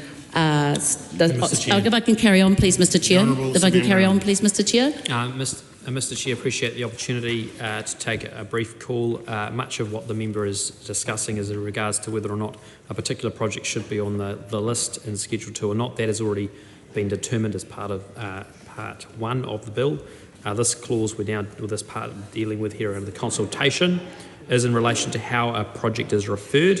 And as I've answered very clearly, there's a range of ways in which the range of requirements upon parties as they put forward an application as to who they must discuss that and consult with. Point of order, Glenn Bennett. Good, Mr Chair. I believe that in terms of listening to your previous person in the chair, it was made very clear to us that we are within our rights to prosecute this section, which includes referring to what is in the schedule, because we can refer, because it was specifically around process. So if we need to do that, and I guess the point I will make just to push it through is because this wasn't something that was able to be discussed during the select committee process I was part on. So it's our one and only chance to actually, to really challenge and work through this and dive deep into it. So I just ask you to consider that, Mr Chair. Thank you. Before we move on, I acknowledge the point of order, and my understanding is that Part 2 focuses on the process. So in the sense that the projects that members are talking about are linked to the process and therefore to Part 2, then we are able to make those interventions. But before I move forward though, members, I'd just like to draw your attention to a new tabled amendment from the Minister to Schedule 2. This was lodged after the debate on Part 1 had concluded, so I'm ruling that members can debate that amendment during this debate on Part 2. I would warn members though that this does not reopen a broad debate on Schedule 2. And so this amendment corrects a small error. So it's in Schedule 2, item relating to macros Phase 4, MP4, page 129, which replaces the number 13,000, 5,000 with 1,300, 500. So there was an accidental zero there somewhere. Honourable Rachel Brooking. I am still on Part 2, referring to referrals, so not relevant to the 149 projects. I will get there though. Again, encourage the Minister to comment on the changes in the amendment paper to explain why they're there from those early clause 14s to where I am now, which is at 22B, the criteria for assessing referral applications. And we, in my name this time, have some amendments on 22B. And the first is that at 1A, so it's the criteria for accepting a referral application are that the project is an infrastructure or development project that would have significant regional or national benefits. Of course, in the line with the arguments I was making in Part 1, and that a number of people were, we would like the Minister to consider that that is changed to public projects. Then some further amendments is to delete at 22 big B to A, subparagraph 6, which is about whether the Minister may consider whether the project will support development of natural resources, including minerals and petroleum. This does not fit with any of what the Prime Minister has been saying over and over again at question time about how this bill is somehow going to help meet climate change objectives, supporting the development of minerals and petroleum, particularly coal and petroleum, will not help us achieve our climate ambitions. And so I would like his opinion on deleting that. He may even say, well, we want to, we think in terms of climate change that there are some minerals, note the Minister's interest in this, there are some minerals that are going to be useful to make renewable energy. So it may be that those minerals are included, but that coal, which does not help, to my knowledge, make wind turbines or electric cars or batteries for anything, is excluded. So I would like the Minister's thoughts on that deletion or change to Romans 6. And then the third suggestion in this amendment paper, which is amendment paper 132, apologies if I didn't say that originally, is that the Minister also considers supporting green infrastructure. Okay. So, Mr. Chair, sorry, not Madam, Mr. Chair, we have also heard from the Prime Minister in question time often that this bill is somehow going to support the environment despite its focus on minerals and petroleum. And so a good show of good faith would to make inclusions like this, that in fact when referral applications are assessed, that if it is going to be supporting green infrastructure, or there could be many other terms for this, these are things that nature-based solutions is another name for it, Mr. Chair. This would be good faith demonstration of how this bill can encourage things that are positive for the environment. So that is, nature-based solution might be the growing of macrocystis, a native seaweed, on our coastlines to stop erosion. That would be an example of nature-based solution or green infrastructure. It might be having wetlands to slow down stormwater flow, those sort of things. That seems to me a very easy amendment for the government to make, and one that would demonstrate some adherence to the rhetoric that we've heard over and over again from the Prime Minister, that somehow this bill is going to be good for the environment. The Honourable Gillian Genter. Mr. Chair, first time rising in part two of this debate, and I want to talk specifically about the process for referring an application in clause 14. So my colleague Scott Willis has an amendment paper that I hope the Minister and the Government will consider, number 154, which is adding in clause 14.3 after the paragraph A, inserting AA, a requirement for an outline of the regional or national benefits of the project, including what those benefits are, who will be the recipient of those benefits, and what the duration of those benefits will be. And I'd like to point out that if we go to clause 22B, criteria for assessing a referral application, the very first criteria that is noted is the project is an infrastructure or development project that would have significant regional or national benefits. So that's 22B, subclause 1A. And then if you go down to subclause 2.4, it will deliver significant economic benefits. And I guess the question is, these are the criteria for assessing the referral application. However, if we go earlier in the process, the details that are needed to assess those criteria aren't required or specified in the referral application under clause 14. There's a whole lot of information that is required, both in the bill as amended from the Select Committee and the Minister's substantive amendment, which was tabled yesterday, controversially. But there's a whole lot of information that's meant to be included in the referral application, and we can look at that under 3, so that's clause 14, subclause 3. Description of the project and the activities involved. There is an explanation of how the project meets the criteria, but I think that is quite vague. And I mean, the whole premise of this entire bill apparently rests upon the idea that we should be able to do projects faster on the basis that those projects will deliver benefits, regional benefits, national benefits, economic benefits. That has been the mantra of the government. However, if I can refer to an example in Schedule 2, which was different options for a new Mount Victoria tunnel. So in Schedule 2, there's different options for the Mount Victoria tunnel. One of those that is in the amendment bill from the minister has already been ruled out by the government, but they did spend over $1 million investigating a long tunnel. It's still referred to, so it could still potentially go on the fast track. But the government says they won't do that. And then we had a story released under the OIA to Ollie Lewis and Business Desk. I think the minister and government members should be very interested in this, about the economic assessment of the long tunnel.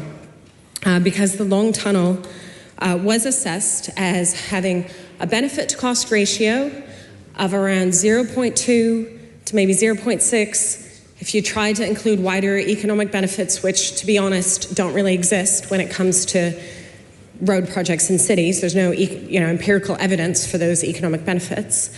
It goes up 0.1, so the total range, the highest benefit we could get was still under 1. So what that means, if you do cost-benefit analysis, is that the costs of the project outweigh the benefit. Therefore, there are no net benefits. Regionally, nationally, there's no economic benefits from that project. That's what the economic assessment that the government spent, $1 million getting said about the long tunnel. And if we go back to the other alternative, the parallel Mount Vic tunnel, which is also in Schedule 2, the most recent assessment of economic benefits for that project was similar. It was 0.2. So that means the project costs 5 times more than the economic benefits that are purported from the project. So I think it is vitally important that this legislation, and Mr. Chair, I'm going to ask for a second call to continue on this, because we've got an amendment paper here that would just make it very, very clear that applicants, when they are proposing a project that they want to be referred for fast track, very, very clear that they have specific outline of regional national benefits of the project, what the benefits are and who they accrue to. That's amendment paper number 154, and I can't see why the minister or the government wouldn't want to include something like this, because if you're going to assess a project, whether it should be fast track, Mr. Chair. The Honourable Julian Gentile. Thank you very much, Mr. Chair. Then you need to have that information about what the benefits are, who they accrue to. But if we take the example of the Mount Vic Tunnel, which is in Schedule 2, and we just look at both the options that are listed in Schedule 2, the benefit cost ratios that are on the record show that these projects are a net loss to the country. They do not generate economic benefits. They do not generate national or regional benefits. There's a whole host of evidence from around the world that shows that when you add a car lane in the middle of the city, it does not actually reduce congestion. It does not reduce transport costs. Within a very short period of time, the road fills up with cars, and then you have more pollution, you have more congestion, you've got the damage to the environment and the climate of all the materials that you use, that 10 years of disruption to build the project. There's carbon emissions involved in building these projects. And the biggest tragedy, from my point of view, is that the government is doing this on the basis that it's going to be good for the economy and have these great benefits, when the objective information says it does not. It does not.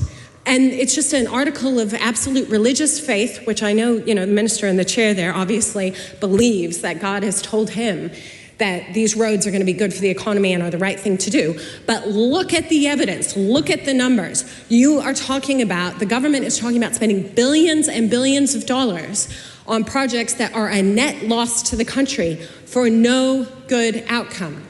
And what I found, so this whole fast track, it's really important. If we're going to talk about fast tracking and using this process to bypass a normal process. If we could just link that, thank you. If we could link that back to the process, that would. So we've got the criteria for assessing a referral application. There's no requirement for the information to be provided. So how will the minister be able to assess the referral application on the basis of regional or national benefits or economic benefits if that information has not been provided with the application? And of course, like in the case of this government and its priorities, it's already said it's going to do these projects supposedly on the basis of benefits when the benefits actually are not there. There are no benefits. So why would we trade off the environment to do a project on the basis of economic benefit when objectively there is no economic benefit? And I think when previously projects have gone to a board of inquiry process, for example, like the Basin Bridge project went to the Board of Inquiry that was appointed by the national government, a different process that was trying to streamline nationally significant projects. That project was declined on the basis of the evidence that it was going to create significant harm, and there was not the evidence of benefit. I think we're in a difficult situation because our entire environmental legislation and this fast track approvals bill is set up to kind of assess what the environmental impacts are going to be.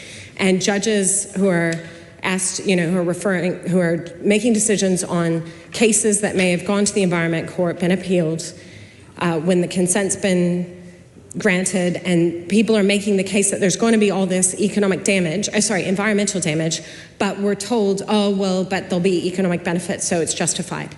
But actually, where in that process do we have the experts weighing up whether the evidence around the economics is actually there? Because often they say that's out of scope. So I just think this amendment paper 154 is one small step towards ensuring that there is information about the benefits, who receives the benefits, what the duration of the benefits are, which would be important for being able to assess an application. Of course, there's many more amendments that my colleagues have that would make this process more robust. But let's just be really honest here that this government doesn't actually, whatever they say, it doesn't appear, well, it's definitely clear they don't care about the environment, they don't care about the climate, but it appears they don't actually care about economic benefit or cost effectiveness either, because they're pushing forward a bunch of destructive projects that have terrible benefit cost ratios, the worst benefit cost ratios we've ever seen in this country, at a cost of billions of dollars, while they sever the rail connection with the South Island, while they deny the South Island of having a hospital, and yet they're going to spend billions of dollars on a tunnel in Wellington that delivers negative economic benefits. It's outrageous. Mr. Chair. Simeon Brown. Thank you, Mr. Chair, for the opportunity to take a call and respond to that member's questions. Clause 14.3a requires those putting forward a project for referral to explain how the project meets the criteria. In clause 22b, and the detail would be in the substantive application. And that would include whether that's for a roading project or whether it's for car parks outside a Green Party office, I imagine. In terms of other questions that have been raised in terms of minerals and petroleum, this government's been very clear in our view around the importance of minerals and petroleum. We've seen the impact this year with a significant downgrade in our reserves of natural gas and the impact that's had on the industrial base of New Zealand and the incredibly high electricity prices. And even the Climate Change Commission has, in their demonstration pathway, outlined the need for natural gas out beyond 2050. So we're very clear in the need for minerals and petroleum as part of the transition going forward. In terms of the issue of seabed mining, and the question was raised around our obligations, international obligations, those international were our position. That is in regards to seabed mining in the high seas. What happens within a different New Zealand's economic zone is different, and obviously there's a process here in which those applications have to go through, and that is what we're discussing here: is the referral process, the criteria, and how those consultations have to be undertaken. In terms of the question around consulting with Māori, it's very clear around the criteria and how an applicant must prove that they've done that, and at the end of the day, the EPA and the MFE will undertake checks to ensure that the parties required to be consulted have been consulted. Honourable Rachel Brooking. Thank you. Yeah. Some small comments still on the referral process and still referring in large part to this amendment paper that was tabled yesterday. So at 22D, which is Minister may determine that linear infrastructure on certain identified Māori land is not an eligible activity, there's a new subclause 4 at the end, and there's some other changes that says actually, I think I would have just answered my question on that because something has been struck out, but then it has been replaced, and so that leads to the question at 4. It did say in this section, electricity lines means blah blah blah, and then land transport infrastructure means things, and now it's been replaced with 4, which just refers to the land transport infrastructure, and I'm wondering why then that deletion of electricity lines at 4 has happened. This is, of course, the difficulty when you get large amendments on the day that you are discussing something in Committee of the Whole House. And then there's a lot more information about electricity lines at 22DA. And it's that Minister may determine that electricity infrastructure on certain Schedule 3A land in National Reserve is not an eligible activity. I won't go through it all, but the question is the result of these changes to enable more electricity infrastructure rather than land transport infrastructure on conservation land or reserve land. That's the question with those changes. Again, there's more changes to 23AAA that the Minister might want to explain why they are in there, and 24. If I move through though, now to subpart 2A. So this is the steps before lodging the substantive application. So this includes for the listed project, so of course is relevant to everything that is in Schedule 2. And there's a lot of changes, again, in the amendment paper, which I won't go through all of them, but it would be useful if the Minister could explain why all these changes were necessary and if any of them are substantive or if they're moving things around and for clarification only. But something that is quite new and different is at 24AF. And that is that the Minister may determine that a project is priority. So this seems to be very new, that there is this priority process now, and my question on that is why it's required. And I assume it is because there are 149 projects on that list, and that there has been no work done on that list to determine when these different issues are in conflict with each other. Would be one point that you might want to prioritise for. Another point would be that some of them may be still years away from being processed, and I'd like the Minister to confirm if that's an issue or not, that this is a big dream for somebody to have their project done, but they want to go through the fast track approvals bill and get all the consents or the permissions in place before they go ahead and build the thing. And then, of course, if that is correct, the question is then why do you need a fast track process for that? So that's my question on 24AF. Then if we keep moving forward to 24C, this is a very important one that I would like to reflect on briefly. And that is 24C is authorised person may lodge substantive application for approvals. And there are a number of changes in this amendment paper, and it looks like the intent might be that it's an addition to what can be approved in this amendment paper from what was reported back from the Select Committee. So I'm particularly interested if the Minister can confirm whether or not 24C expands the range of things that can be considered in the amendment version of the bill as compared with the Select Committee version of the bill. Lan Fan. Thank you, Mr. Chair. I'm going to be really specific too about my contribution, and I want to speak to a proposed amendment paper number 153.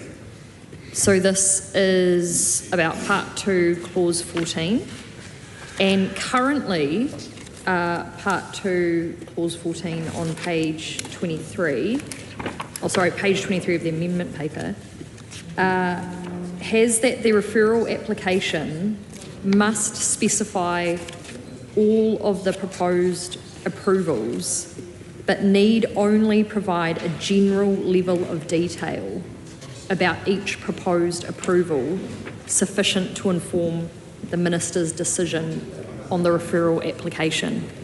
Now, our proposal is actually to replace but need only provide a general level of detail and need to provide a specific level of detail.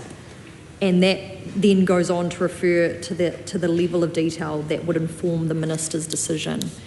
Now, why this is so important is because, again, the government themselves, the whole premise of this bill is that it's purported to be projects of such a scale that they are considered to be regionally or nationally significant.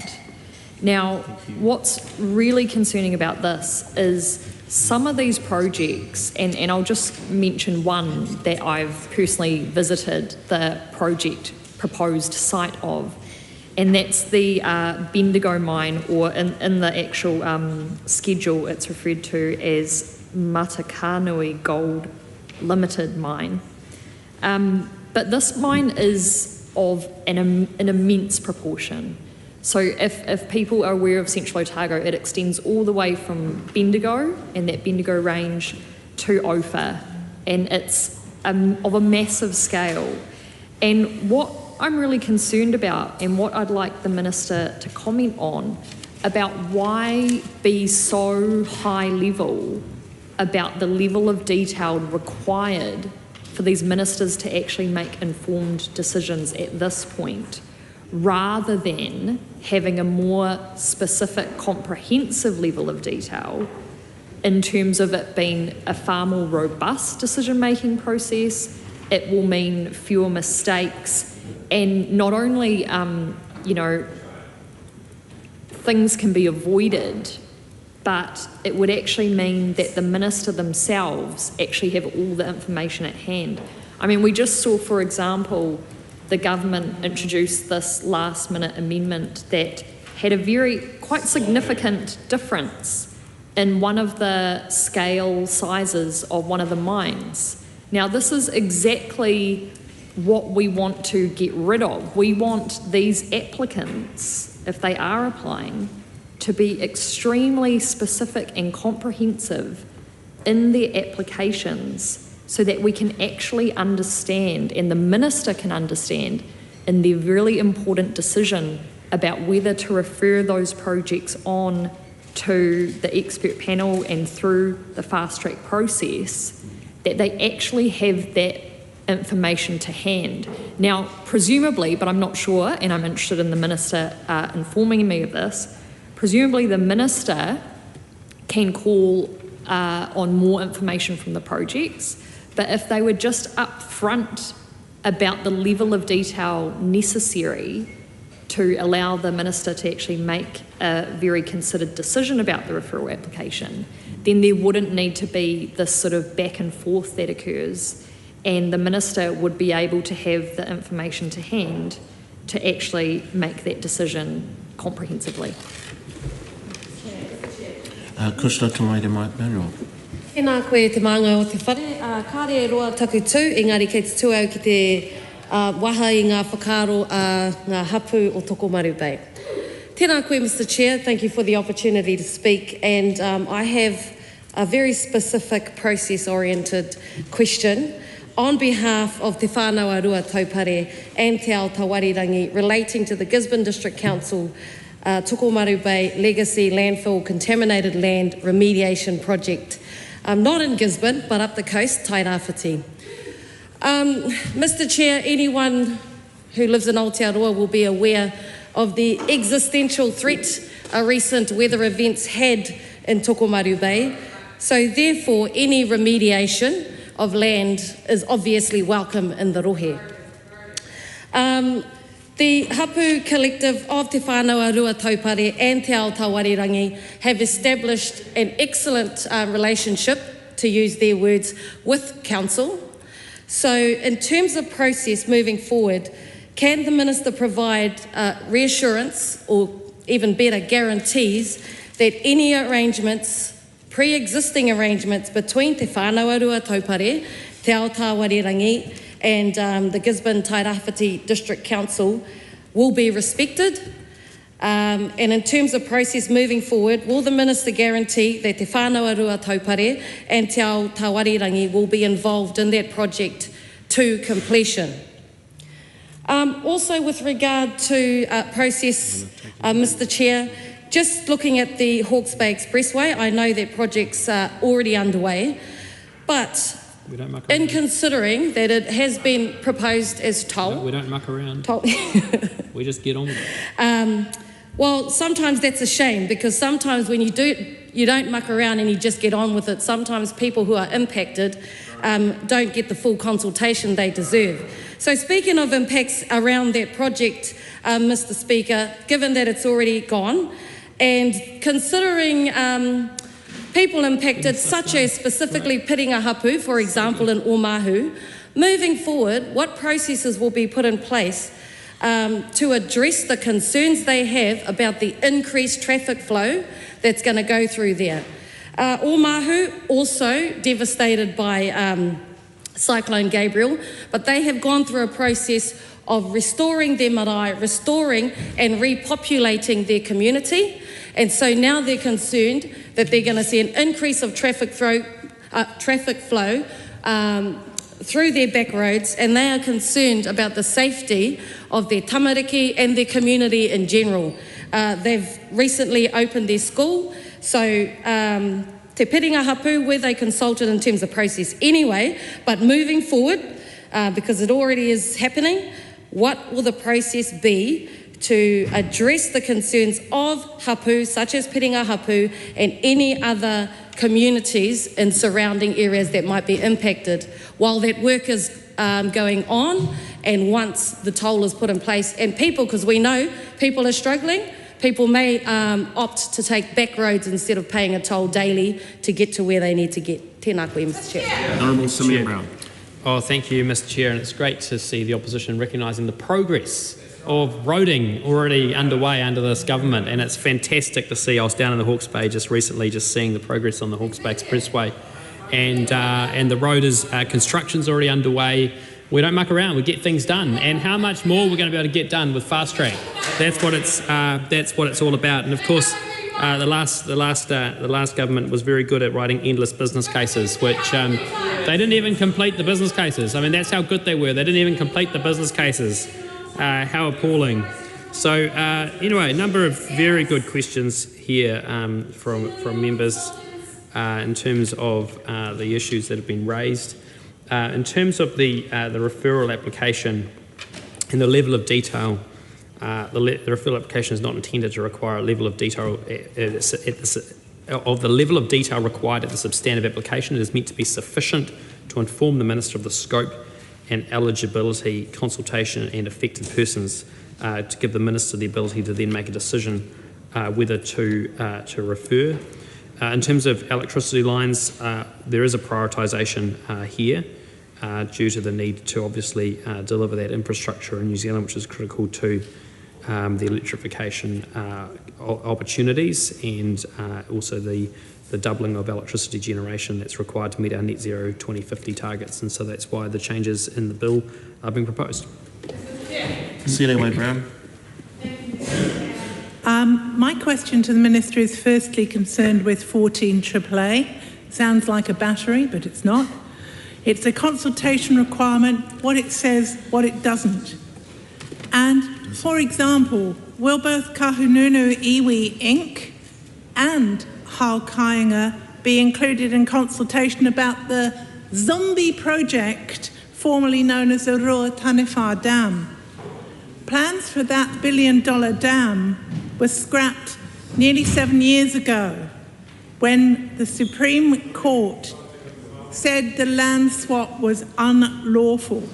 And rebranding the project doesn't change its fundamentals. I refer to the Tuki Tuki Water Security Project in Schedule 2. I also want to ask about further consultation and the record of that consultation. So, will an applicant who consulted with Forest and Bird be expected to provide the results of that consultation, or will they never be consulted ever again on any of these projects? I look forward to the Minister surprising me.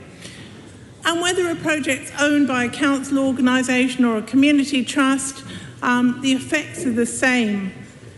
This project in Central Hawke's Bay would see a dam built on the Makaroro River and the flooding of 22 hectares of conservation land. And how would Fish and Game be able to contribute their knowledge of the trout fisheries there?